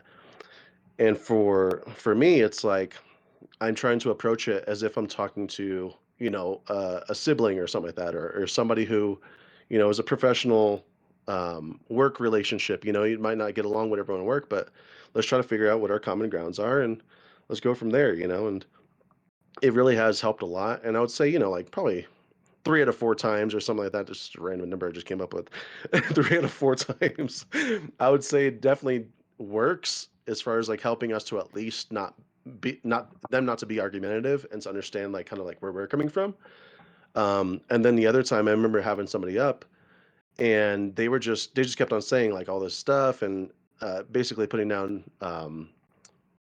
I forget if it was just like technical analysis, but also like XRP, other projects, and just other things. They just were just kind of going on, and they seemed fine during the conversation on the audio, but as soon as they stepped down, then went right back into their old ways. And I was like, all right, I gave you the opportunity here. We talked for 15 minutes, and they said I talked over them the whole time, and I was literally quiet most of the time. It was just such a weird I remember that. situation, and I was like, all right, and that's when I blocked them. Because I was like, all right, there's no winning in this, and you're not trying to resolve or at least be friendly with it. I don't block them So anymore. I let them go. I let them do their thing, and as long as I'm not engagement. getting flagged, they're not getting blocked. But as soon as somebody's like that, I take a mental note of their name. So Mhm. that way, if I do start getting flagged, I know who it is. You know what I mean? Yeah. Yeah, it's unfortunate. You're gonna have people that take this precious thing that they have, which is their time, their efforts, whether they multitask or not, is not geared just towards you, Rack. But regardless of your time is precious, and you can't get that back. You're gonna be looking back years from now and be like, why the heck did I even argue with these people online about something that made no difference? You know what I mean? And I think a lot of people just don't realize that in the moment for some reason. Um, I know for myself, it's very it's very easy to have that initial moment of a knee-jerk reaction or emotion. But honestly, when you step back and you realize, like, so what else are you gonna do? You know, it's like, okay, you can report this or do this or do that, but then you're gonna get your own account banned. You know, Yeah. once they figure out that you're doing it on purpose. You know, there's records of everything online. So Yeah, there is.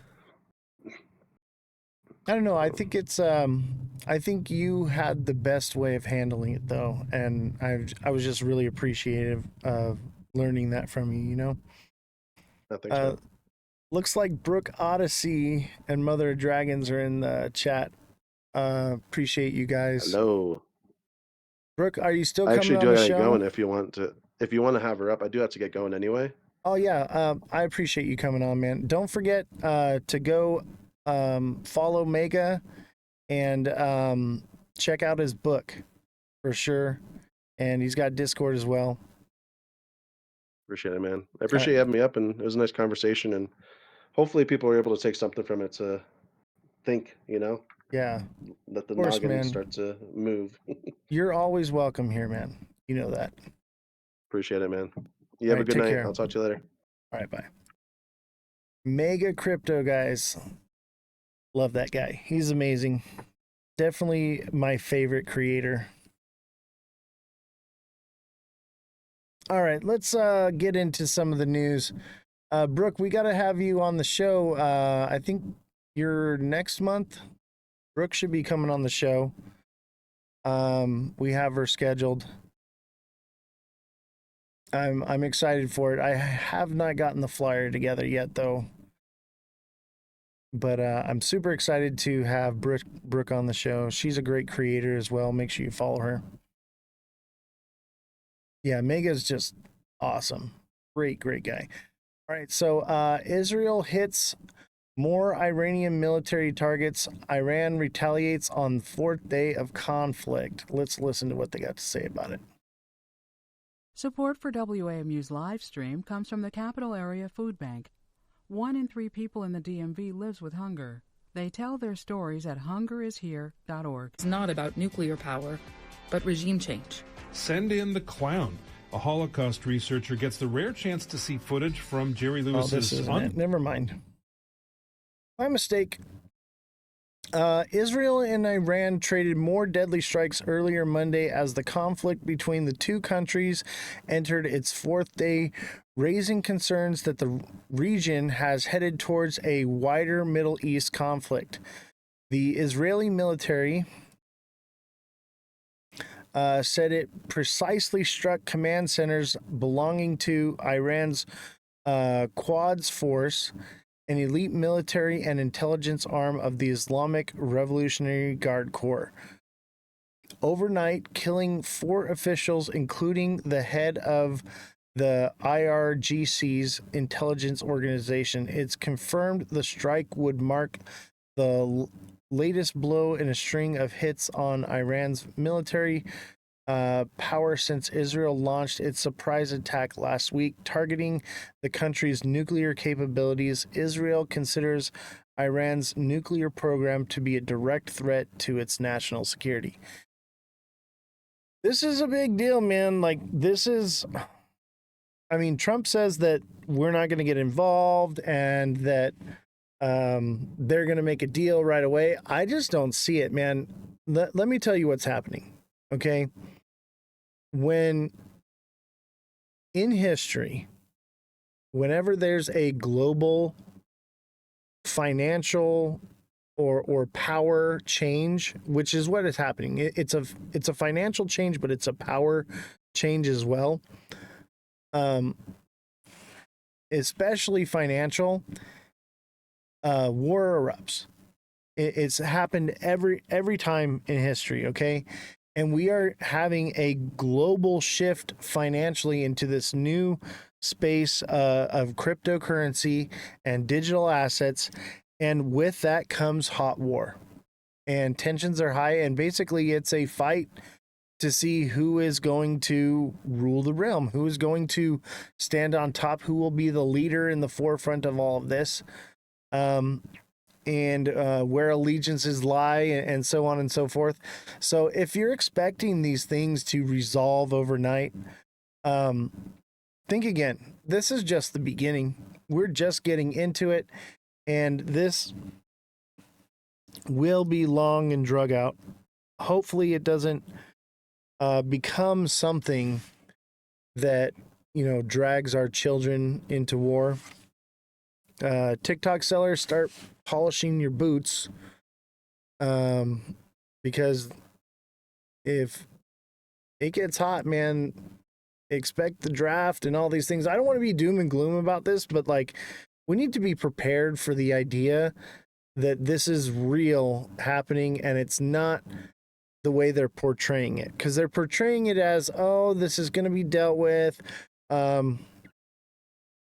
We're just gonna get through this, and they're gonna make a deal and all this stuff. Don't expect that, okay? Like, Donald Trump's trying to fight this war with deals, okay, with a pen, and I think that that's great, because that's better than having a hot front. But at the same time, don't be naive. History doesn't repeat itself, it rhymes, so hopefully it is cold. But be prepared for the potential of, hot war on U.S. soil. It could definitely happen. It could definitely happen. And Iran is already claiming that they believe that the U.S. had a hand in what Israel did in the first attack, and possibly saying the same thing about this new attack. But they're directly blaming us. And whether that's true or not, they believe it, and I believe they're trying to rope everybody into a world war. Trump ain't going to play though. Well, I know, but we also have to entertain the possibility, because the U.S. does these things where they have these operations where, no, they didn't have a hand in it, but they facilitate in making things happen. So it is possible that we had a hand in it, and I think that's why Iran is claiming it. But even if they didn't, they may feel that that's the case and drag us into it. But I'll tell you what, if we get drug into it, it is World War III. It's Russia, China, Iran, Israel, the EU, Ukraine, Taiwan, Japan. It's everybody. Everybody is in on this one. This will be really, really bad. So don't be naive to think that these things can't happen, because they've already happened twice. Okay? And history just keeps on repeating itself. We never learn from our mistakes. Yes, wars and rumors of wars. Exactly. And everything, just like Mega said, rumors of wars, all of these are predictions of the end times, okay? Whether you believe in these things, okay, or not, there are other people that do, and they make decisions based off of it, which self-manifests these things to happen. Whether you believe in it or not, these things are happening. And you can't just be turned off to the idea just because you don't believe in something. And if you do believe, then, you understand what is coming. It's just math. These things are going to keep happening. Things are changing. The whole world is becoming a surveillance state, okay? And the direction we're headed is, like we talked about before, the slight edge, and we're walking along a sharp edge right now, and all it takes is one false move to fall off the edge. And right now we are walking that fine line and kind of teetering back and forth, losing our balance. So the fact that someone would think that these things are not a big deal or whatever, they don't understand how things work, and just how how fine the line is and how easy it is to slip off the other side, because one thing leads to another. And we're seeing it. It's happening all over the world. AI and war is terrifying. I know, right? And that's a whole nother can of worms, is the whole AI thing, and the potentials of the direction that's going. I firmly believe that we are marching straight towards a police state, surveillance state, dystopian 1984 reality. That's just where we're headed. Okay? If it happens, crypto will drop hard. Not necessarily. What we've learned from history is that war, even world wars that we've had in the past, it creates volatility, but the markets usually recover quickly. But yes, it will drop hard, but then it will recover hard too. So there's money to be made in times like this, and I would say that it would be in your best interest to make money and have resources in this kind of time, because that's how you isolate yourself from it. And that's what we're all trying to do. We are literally in a trade war and massive inflation and everything that's going on in the world. So everybody wants to invest into crypto because they want to make money to isolate themselves from those problems. That's the whole purpose, is isolation from having to deal with certain problems. But with more money comes more problems. So who knows?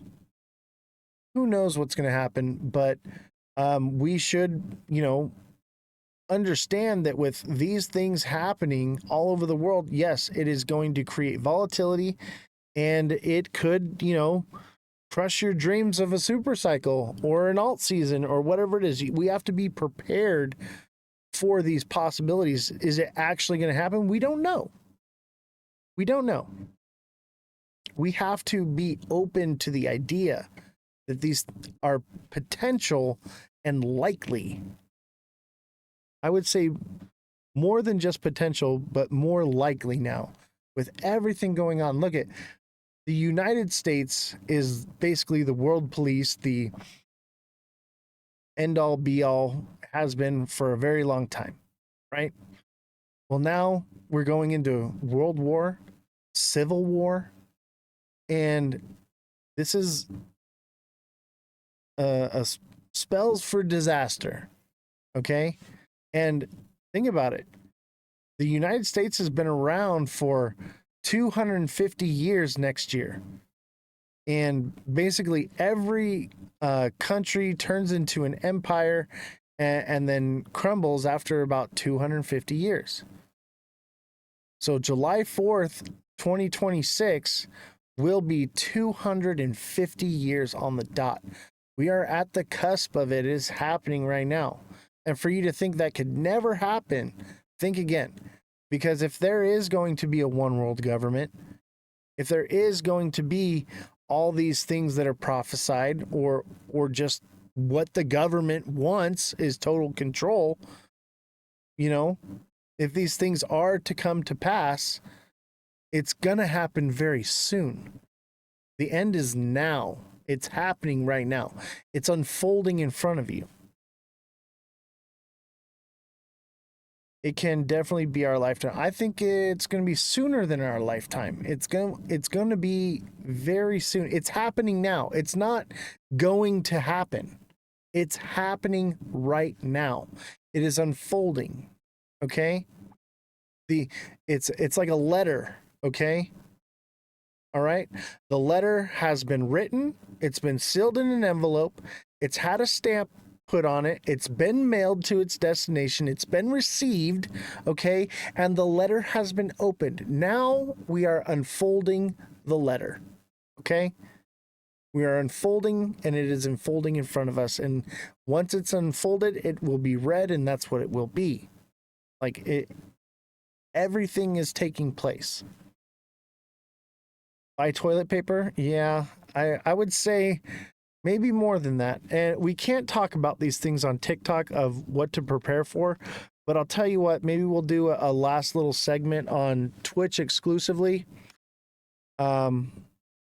What happened with the White Rock situation? That's a good question. I'm still working on it. These things don't just unfold overnight, just like White Rock. That's a good title, Folding the Letter. Yeah.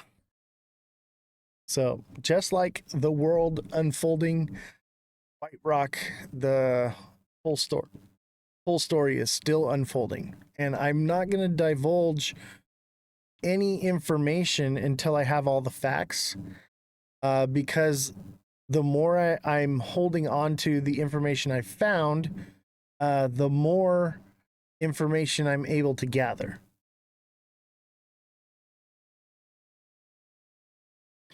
All right, let's do a little TA. Let's look at Bitcoin.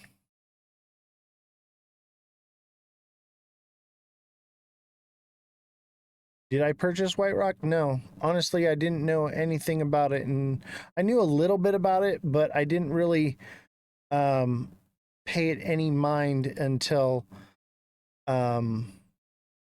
everything started happening. Now I know about it.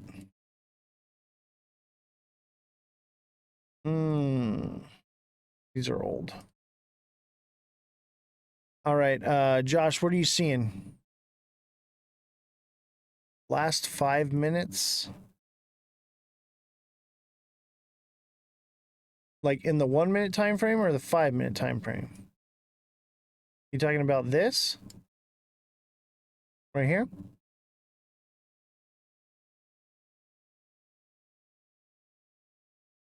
This would be an ascending channel, which is bearish. So that would indicate downward movement. See, we had a double bottom here. It hit resistance. It's forming a bearish signal. It could come down. Will it though? I think it could potentially not and go up, because with the stablecoin bill coming out tomorrow they're going to vote on it. You buy the rumor, sell the news. So we'll see what happens tomorrow. But there is a potential that if the stablecoin bill gets passed, it may not be a sell the news scenario. Ethereum is pumping too, huh? Or are you joking with me? A little bit. Yeah, Ethereum's got a little something going on. But it looks similar. This is a similar pattern right here.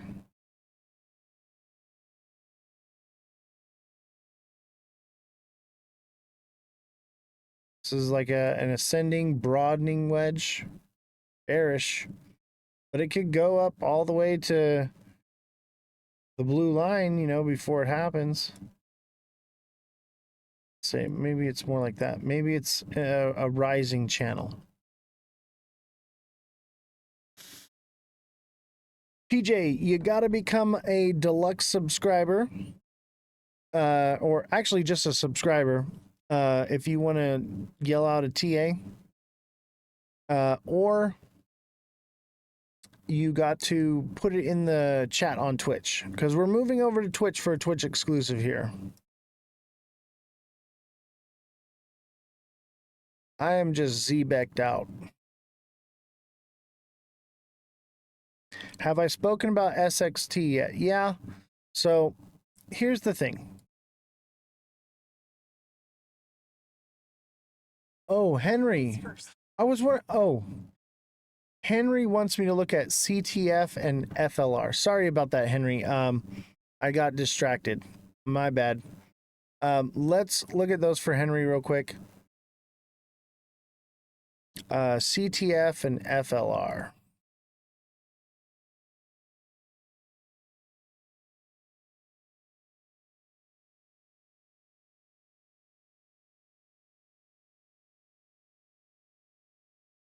I'm sorry, Henry. I got distracted. Um, crypto trading fund? Is that correct? Sounds right.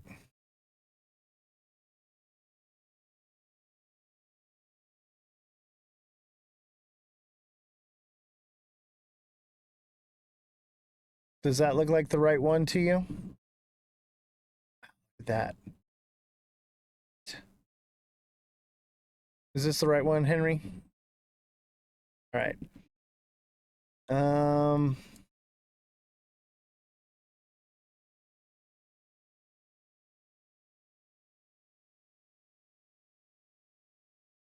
It looks flatlined.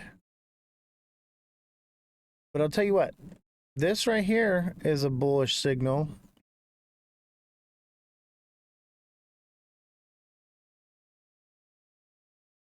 So it could potentially pump at some point.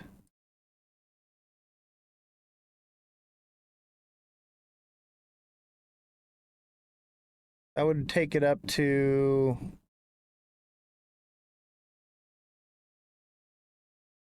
0.4399, 0.44.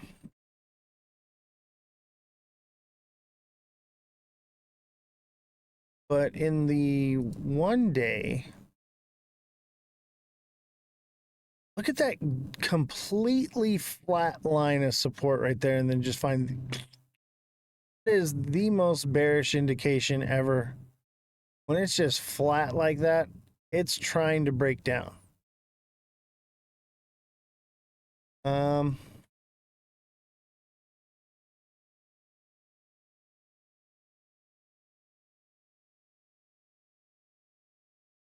That's a hard one to tell because it's just so, it's pretty volatile.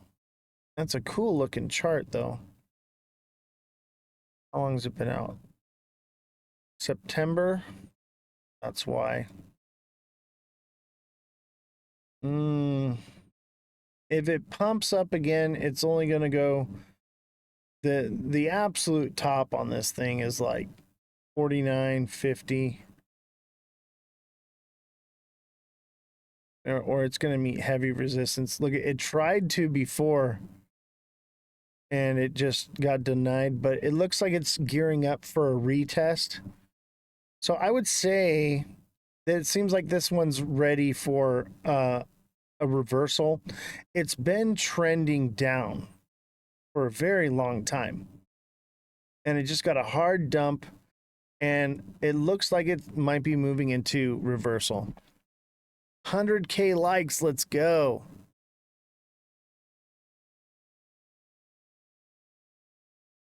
Look at the market cap and supply. Jesse, can you look up the market cap and supply for CTF USDT?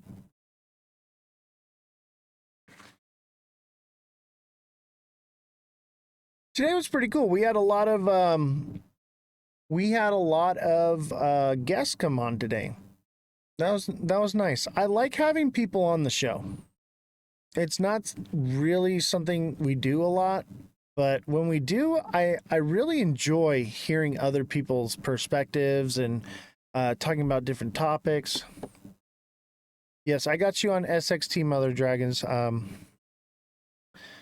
Can you tell me, Jesse, the market cap and coin supply of CTF? Let me know when you're ready and I'll mic you in. There was another one that Henry wanted to look at. And then Mother Dragons is next.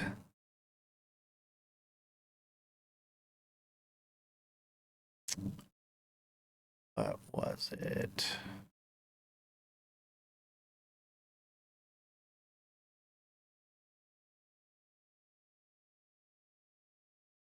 FLR.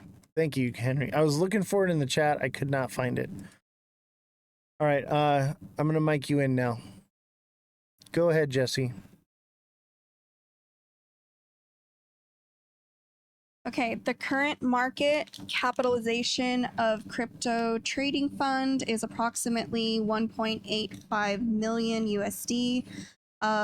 Some sources slightly higher figures with 1.88 million. Circulating supply is 4.7 million tokens. Total supply is around 120 million tokens. The maximum supply is reported to be 120 million. That's why it's so. What was the market cap again?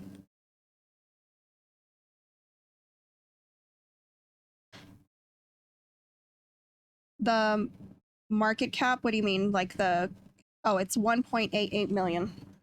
Dude, that is low supply and low market cap.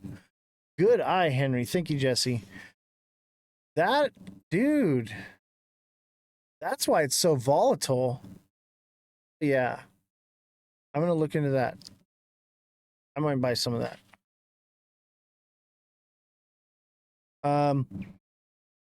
Jesse, can you tell us the utility of that coin?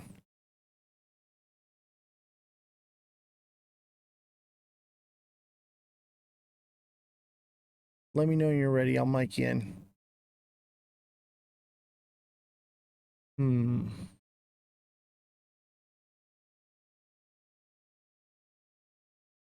FLR looks like a Head and Shoulders, man.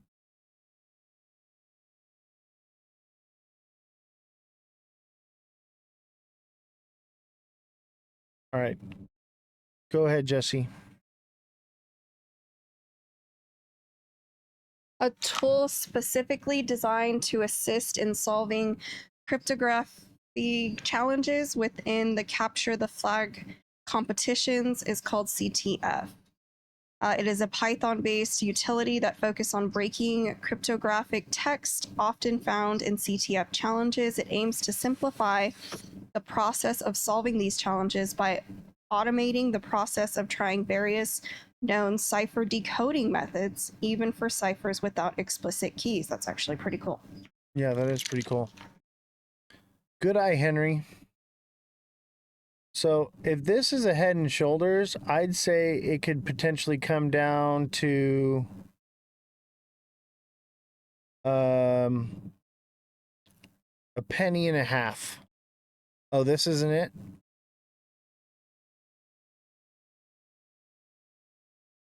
You said FLR was the ticker? Flare?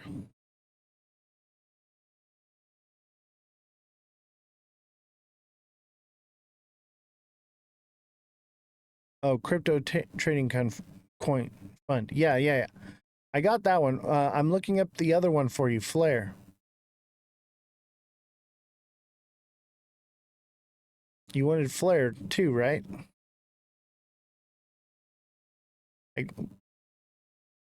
Oh, Jesse was mistaken. Oh, Jesse, that's a different coin. Crypto trading fund coin. Can you look up crypto trading fund coin and its utility? What's up, B?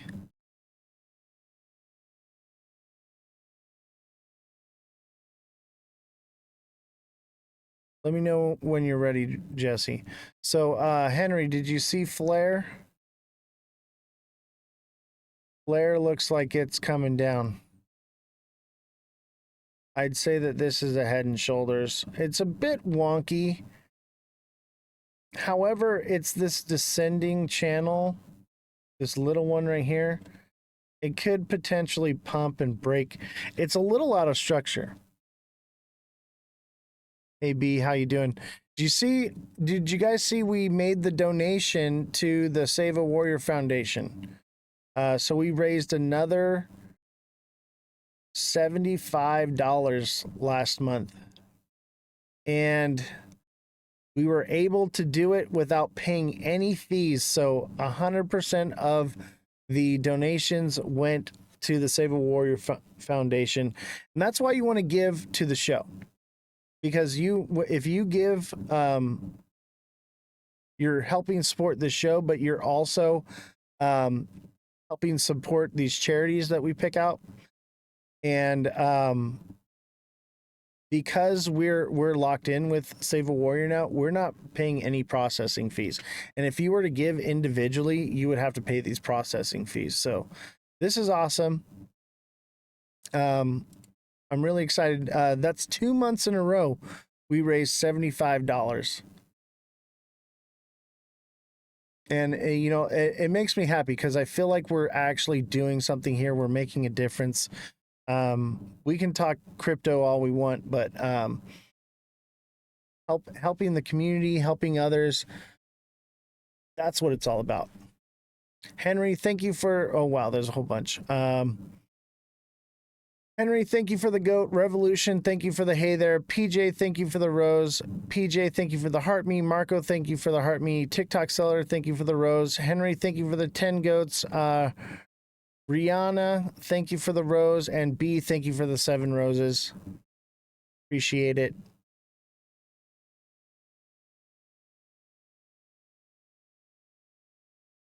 Yeah, it's really amazing what we can do here. Henry, this one is iffy. Look, when I feel like it's a Head and Shoulders, though. It's a bit wonky, but it could be a Head and Shoulders. It's a little out of structure. Oh, wow, you guys are awesome. Seamont, thank you for the 10 journeys. Kodak, thank you for the chili pepper.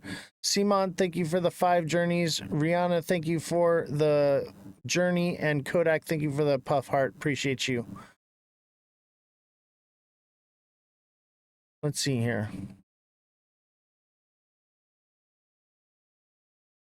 Let's see if we can get one of these. Can we get a swan? Who's got me with a swan? CTF rewards Amazon and Dubai and XRP. Okay.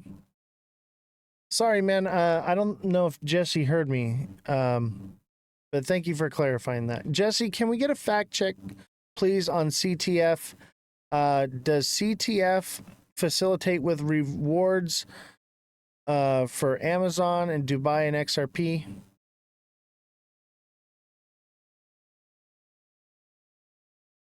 Can you hear me? Maybe the audio went out. We want the utility of the crypto trading fund. The one that you pulled up was the wrong one. Simon, thank you for the swan. Appreciate you.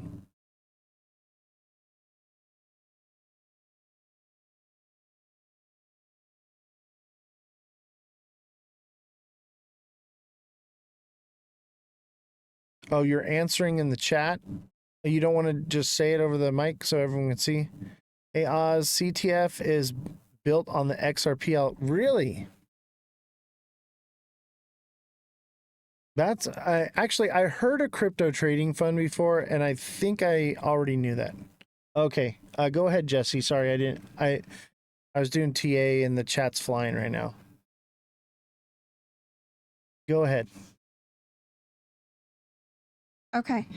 The crypto trading fund utility, paying for trading fees. CTF tokens can be used to pay for trading fees on the crypto trading fund platform, often at the discounted rate compared to using other cryptocurrencies.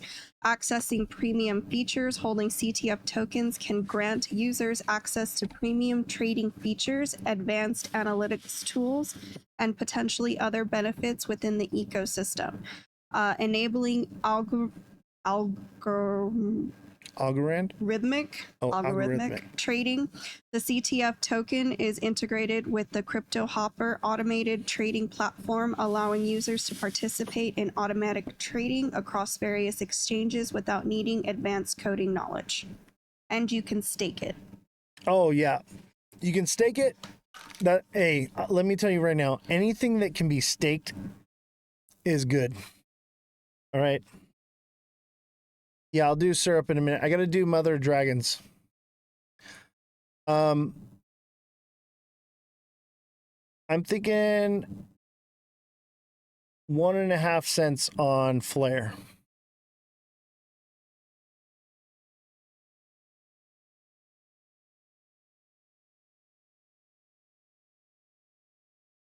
See, Mother Dragons wanted one. What did she want?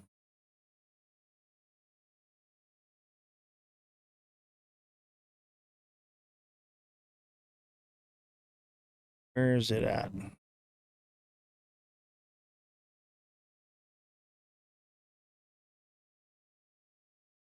I lost it. Forget what she wanted. Mother Dragons, you still there? Can you put it back in the chat what you wanted?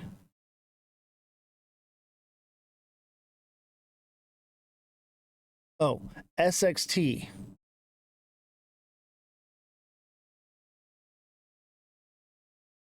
SXT. So there's a potential that SXT is a triple bottom and it recovers. Okay. It's been in a downtrend since 15 cents. So it could potentially pump to 8 to 9 cents. He's saying it's wrong, but this is trading fund, correct? Yeah. That's what it says. Um, So is it not crypto trading fund? Is it something different? Because check the partnerships on it. I'm not, you asked me for utility. I think he's For something specific. Google what you said. CTF is with Walmart as well. Something very specific. We're not looking at utility. I guess not. I think what he's looking at is partnerships. It's easier just to Google what you said. CTF is with Walmart as well. Is that what? Oh, Google CTF token, Dubai properties, Amazon, and XRP.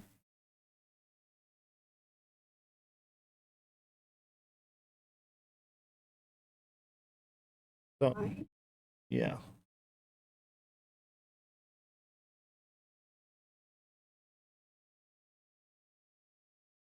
CTF token, Dubai properties, Amazon, and XRP. All right, so yeah, Mother Dragons, I think we're going to pump to either 8 or 9 cents, possibly come back down from there, and it'll have a new bottom. It could potentially fall lower, but I think everything's about to get a recovery. Oh, potential. It's not real. That's why I couldn't find any. It's a potential use of XRP. Nothing's definitive. Is it? The news came out on X, but people don't realize X isn't news, but they are choosing, looks like they're choosing XRP Ledger to move forward, but nothing's been set in stone that I can find off of reliable sources. Okay, so it's just rumored. It's just rumored. So there's no verified anything on the CTF. Kodak, thank you for the ice cream cone. And Kodak, thank you for the dolphin. Appreciate you. Who's got me with a galaxy? Let's see if we can do a galaxy. All right. But yeah, SXT should have bounced here at the double bottom, but it could be a triple bottom. Let's hope.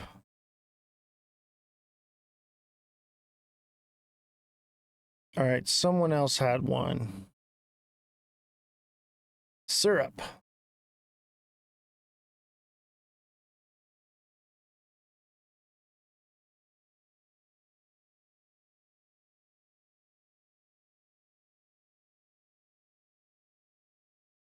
I don't think we're going to get into the Twitch only. That's fine. We can always cover things later.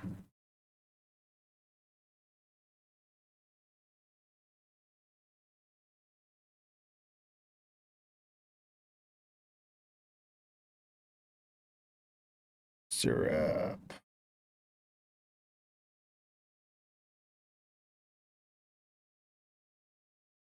Ooh. Is that the right one? Simon, is that is syrup, huh? That's doing nicely.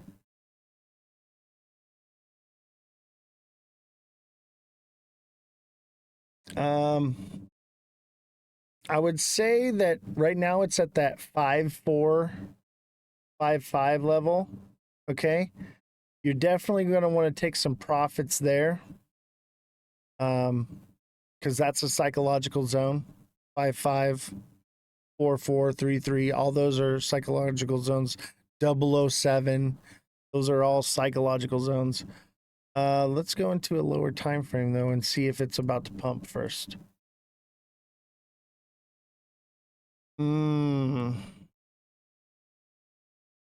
Interesting.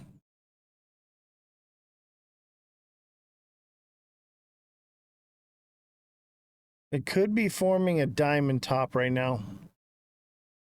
So it would potentially pump up more. But see how it like kind of curves and then it gets like this?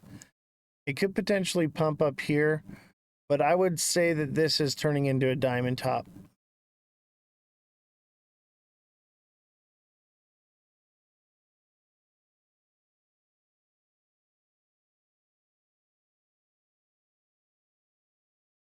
And diamond top is bearish.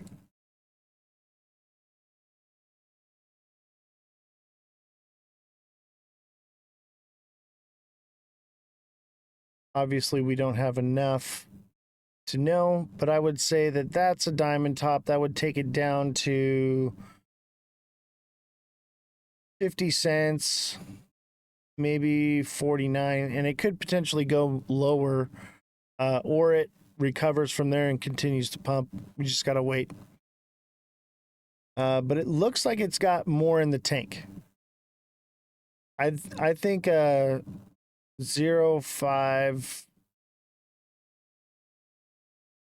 0.555. That's where I would get out at. Or take profits. Maybe leave a little bit in for a moonbag, but it's looking pretty good. Looking pretty good. Doing well. Glad you're making some money on that one. What was the big dumper about? The world is crumbling. Sith Lord, thank you for the rose. Appreciate you. Who's got me with a galaxy? Let's see if we can get this galaxy. And don't forget to send a heart me. If you haven't sent a heart me yet, send a heart me and 2 popular votes. That helps. Simon, thank you for the galaxy. Appreciate you, buddy.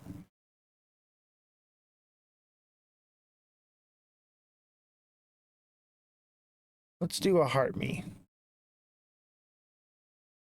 DMAC, thank you for the heart me. Who's got me with a heart me? The heart me's help the show dramatically, especially right now. We need to get more heart me's than we've ever gotten before. So if you haven't sent a heart me, even if it's not on the goal, we need to get heart me's flowing in like crazy. Simon, thank you. Yeah, for the next month, like everybody needs to send a heart me every live. And this is going to be amazing for the show. Yeah, wars are going on, Evan, and that's why we're dumping pretty hard. If you haven't sent a daily heart me yet, join the heart me club and collect your points as well. So when you send a heart me and then you chat and send gifts and likes and stuff, you get points back for that, and you enter up the rank, so you get free gifts to send, I believe, sometimes. So that way you can send gifts without paying out of pocket. DMAC, thank you. Appreciate you. Thank you for the popular vote. Seamont with the level up sparks. Thank you so much. Yeah, those daily heart me gifts and the level up gifts are like the best thing you can send right now. And if you don't want to send anything more, popular votes, those are phenomenal for helping the show with boosting in the algorithm. Appreciate you guys. You guys are awesome. Anybody else got a heart me for me? We need heart me's. I need all the heart me's, all the level ups, the sparks. And don't forget, we have the Oz the Crypto Goat shirts. As you can see, I'm wearing mine right now. Pretty awesome, right? We have the mugs as well. And we have stickers and all kinds of other stuff. The link to get the merch is in my Discord. And the Discord link is in my bio.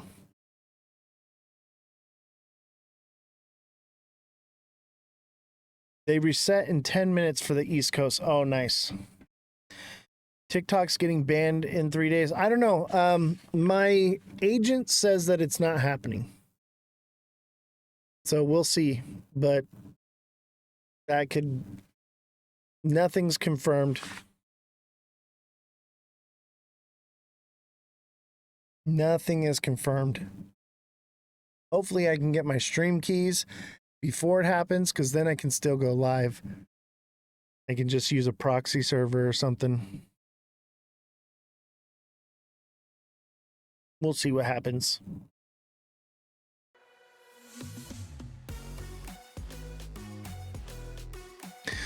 All right, let's see here. Is there anything else we should be covering?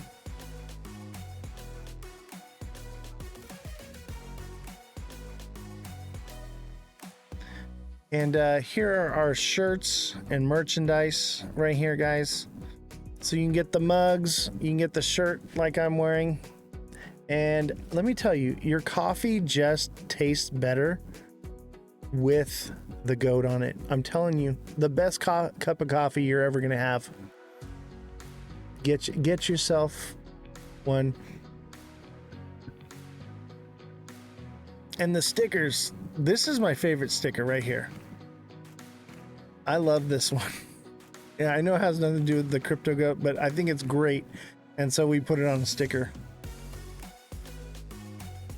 100K likes. Let's go. Thank you guys so much.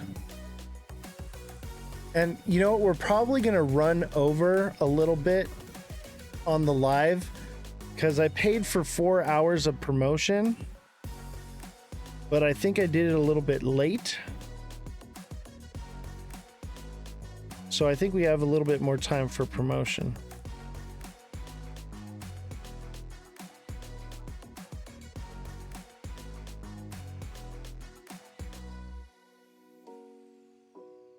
Let's see here.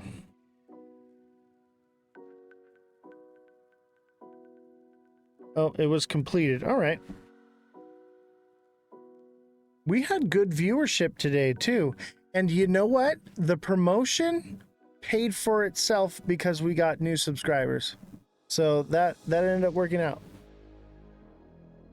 Seamont. Wow.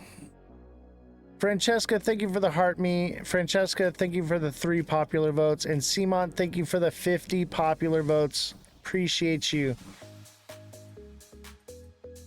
Let's do a galaxy. Who's got a galaxy for me?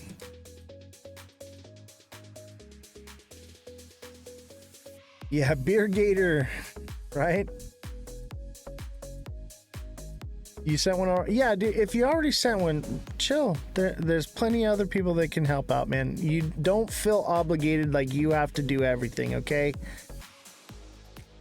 But, you know, we are trying to grow the show exponentially. So, I got you. Hold on. Welcome to the team. Oh, thank you, man. I appreciate you. Crypto Trey is awesome. If you haven't followed Crypto TV with Trey, give him a follow, man. Great guy. He's on our creator network.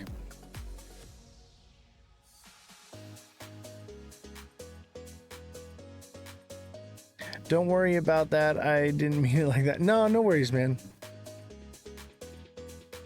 I'm glad Francesca made it into the live. Better late than never. Appreciate it. And if you haven't sent a heart me yet, send a heart me.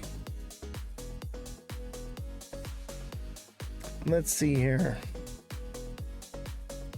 Oh, and I still have a ticket to Rare Evo. So I'm trying to get someone to come with. Let me know if you're interested.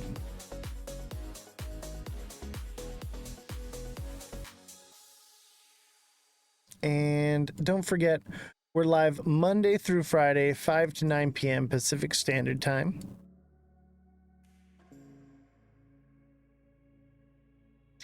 What else?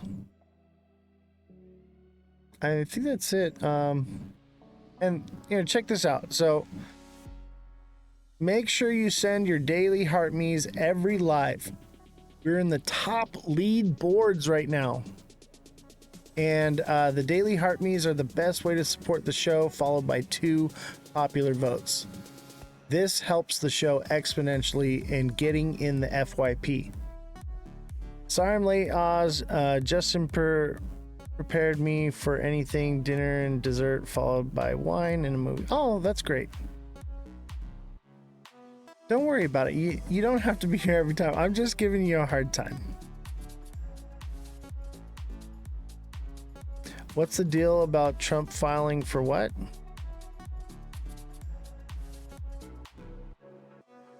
What do you mean? Trump filed for something? I don't know what you're talking about. But let me know a little more information and we'll do a fact check. Crypto TV with Trey, thank you for the Galaxy. Neo, thank you for the Heart Me. Appreciate you guys. You guys are awesome. All right, let's do a new goal here. Let's do a let 'em cook. How about a let 'em cook? Just one, nothing crazy. Yeah, dude. Crypto TV with Trey, send me a DM and let's set up having you on as a co-host for the show. Crypto TV with Trey, thank you for the let 'em cook. Appreciate you, man. But yeah, let's get you on the show. We're booked out till mid-August. I think I have the last Friday in August available. We're pretty booked, but if somebody cancels, I'll let you know for sure.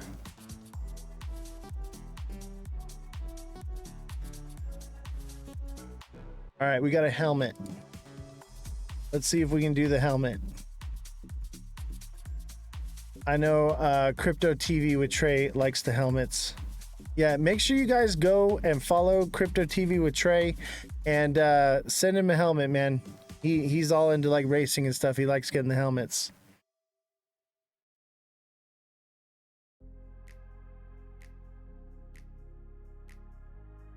So let's take one last look at XRP before we go. Yeah, no problem, bro. I appreciate you too, man.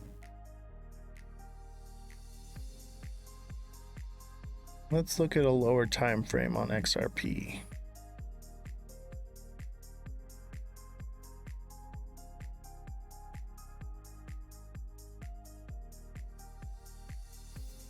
Oh, XRP's coming down. Wait, no, it might be going up. Maybe we'll see 230 again or 235. That's hard to say. I don't know. It kind of looks like a cup and handle now. It's a bit of a drop, but that could be a cup and handle. Keep an eye on this. I would say everything's going to be a bit bullish because of the stablecoin bill getting voted on tomorrow.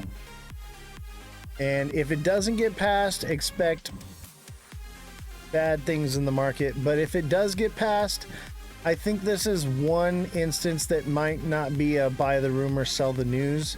It might just remain bullish.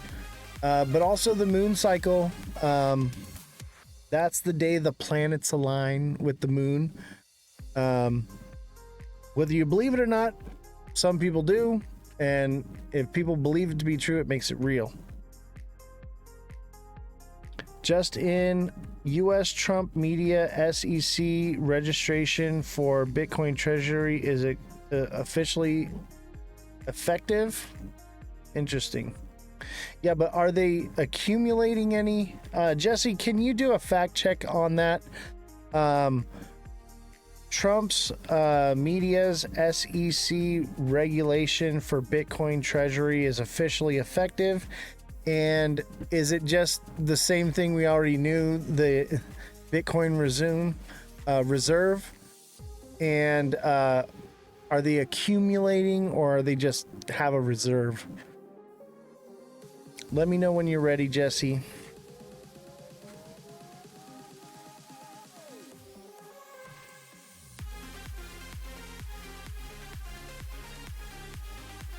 Henry, we already looked that one up.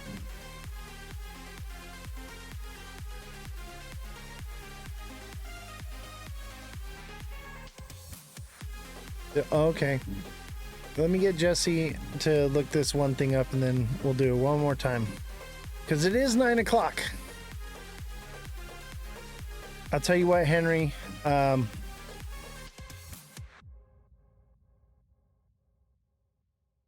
It's those three things. All right, I'll look into it. It is 9 o'clock, though. Jesse might have already clocked out. Jesse, are you still with us? Crypto Slayer, thank you for the heart me. Appreciate you. Hey, it's 9 o'clock. If you're on the East Coast, you can send a new heart me. Oh, thank you, Francesca. We love you too, Francesca. You're amazing.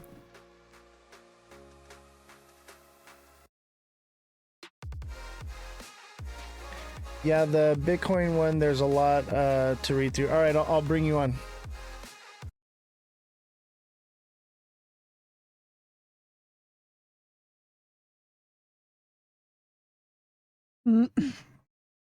There is stuff in here, but I have to read like at least 10, 12 pages to be completely up to date on what they're talking about. That's what I was saying. But it said that the approval clears the way for the company to proceed with its plans to incorporate Bitcoin into the financial operations, which is the overall.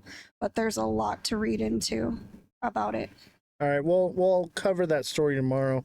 So send that article to me, and I'll cover it on the show tomorrow.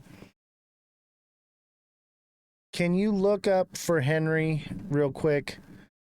He wants you to Google DMAC properties and CTF on the XRP ledger. So DAMAC properties and CTF on the XRP ledger. Henry says Jesse for president.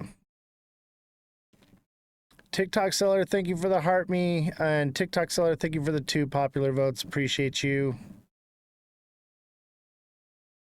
Let me know when you're ready, Jesse, and I'll bring you on. So this will be the last one. Last one of the night. Oh, I'm tired. Some days I just want to quit. All right, go ahead.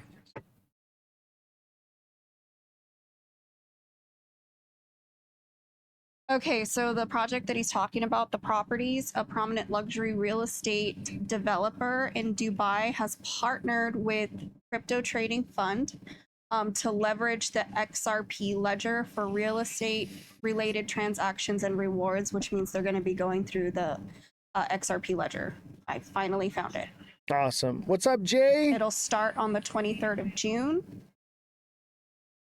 People who pay using Bitcoin or Ethereum will receive a reward in CTF tokens. Gotcha. The XRP ledger is for its speed, low transaction cost, and transparency to facilitate this rewards program. Did I find the right one, Henry? It sounds like it. How's it going, Jay? I think you got it, Jesse. Thank you very much. Yeah, that was it. Bought XRP this morning because something is brewing. I think you're right. And I think what's brewing is the stablecoin bill. So the stablecoin bill is, it's going to make things a little bit bullish, you know? but is it going to get XRP to break structure? I don't know. We'll have to watch it, but Tuesday, Wednesday will tell us all. But we could go up to 240. I'd even say 245, 247 and still be in structure. And that's quite a bit of ways up. The CTF token is the reward token. Ah, now that makes sense. Man, viewership was great today. Hey, mate, what time does your show start? We are live Monday through Friday, 5 to 9 p.m. Pacific Standard Time. There it is right there. That's our schedule. Don't miss the show. We'll be on tomorrow and for the rest of the week. There's only 4 mil circulating. Every time you do a transaction, they give you 0.5 CTF. Interesting. It's kind of like gas rewards. Like when you purchase gas on a credit card, you get 5% cash back.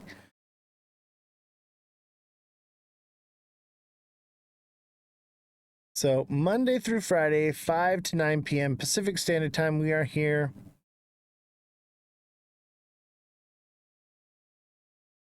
$0.40 a token. That's not bad. The Bitcoin card, right? All right, see you tomorrow.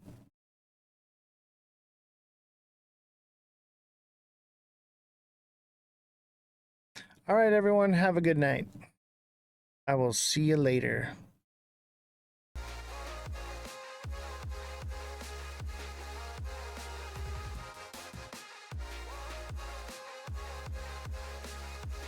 Yeah, no problem, man. We'll see you tomorrow.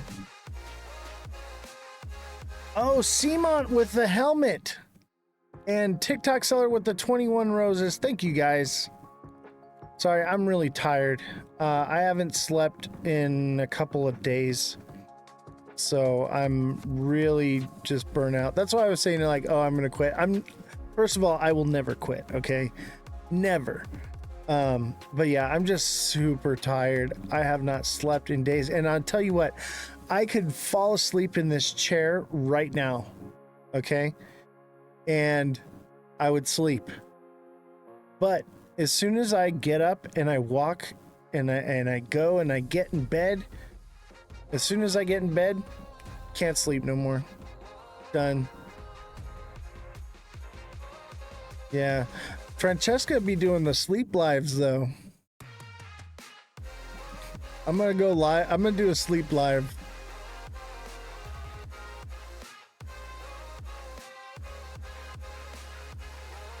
If you want me to wake up, you gotta send a galaxy.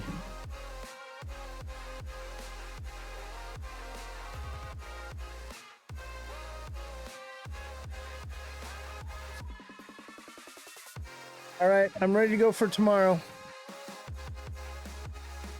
Oh, you don't do the sleep lives? I thought you did the sleep lives. So there's lives where you go live and you just sleep.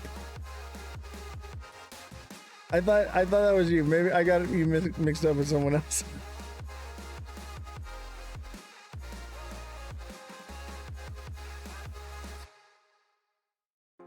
I'll tell you what.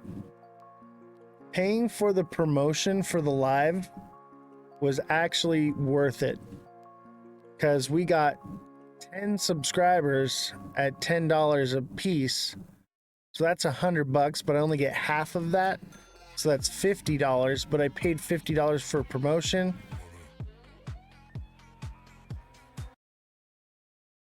So it basically didn't cost anything. Fix the music. What do you mean fix the music? I'm gonna go to bed, or at least try to. Tuned on live cut and Mike played music. Oh, what? All right, yeah, you're done. You can go home. Good night, Jesse. I'll take your mic. Jesse's going home. Everyone say bye, Jesse. Bye. Bye. No one saw. Bye. All right, you can tell the IT guy you can come in. Okay. It's choppy. All right, we're going to call it a night. Everyone says goodbye to Jessie. Yeah, Jessie's clocked out. She's gone. She could not wait. She's like, am I going home? Like, it's 10 minutes after. All right, have a good night, everybody. We will see y'all tomorrow, 5 p.m. Pacific Standard Time. Don't miss out. Be there or be square. And don't forget to join the Discord. The link is in my bio. And don't forget to get some merch, guys. Get some merch, baby. And you can be cool like me with your shirt and your mug. And you can just be as awesome as the GOAT. This is about as close to being as awesome as the GOAT as you're going to be right here. All right? Get goated, all right? Level up your GOAT game. I'm telling you, the coffee just tastes better in this mug. I don't know what it is. Something about it tastes better. All right, everyone. Take care. I will see y'all later.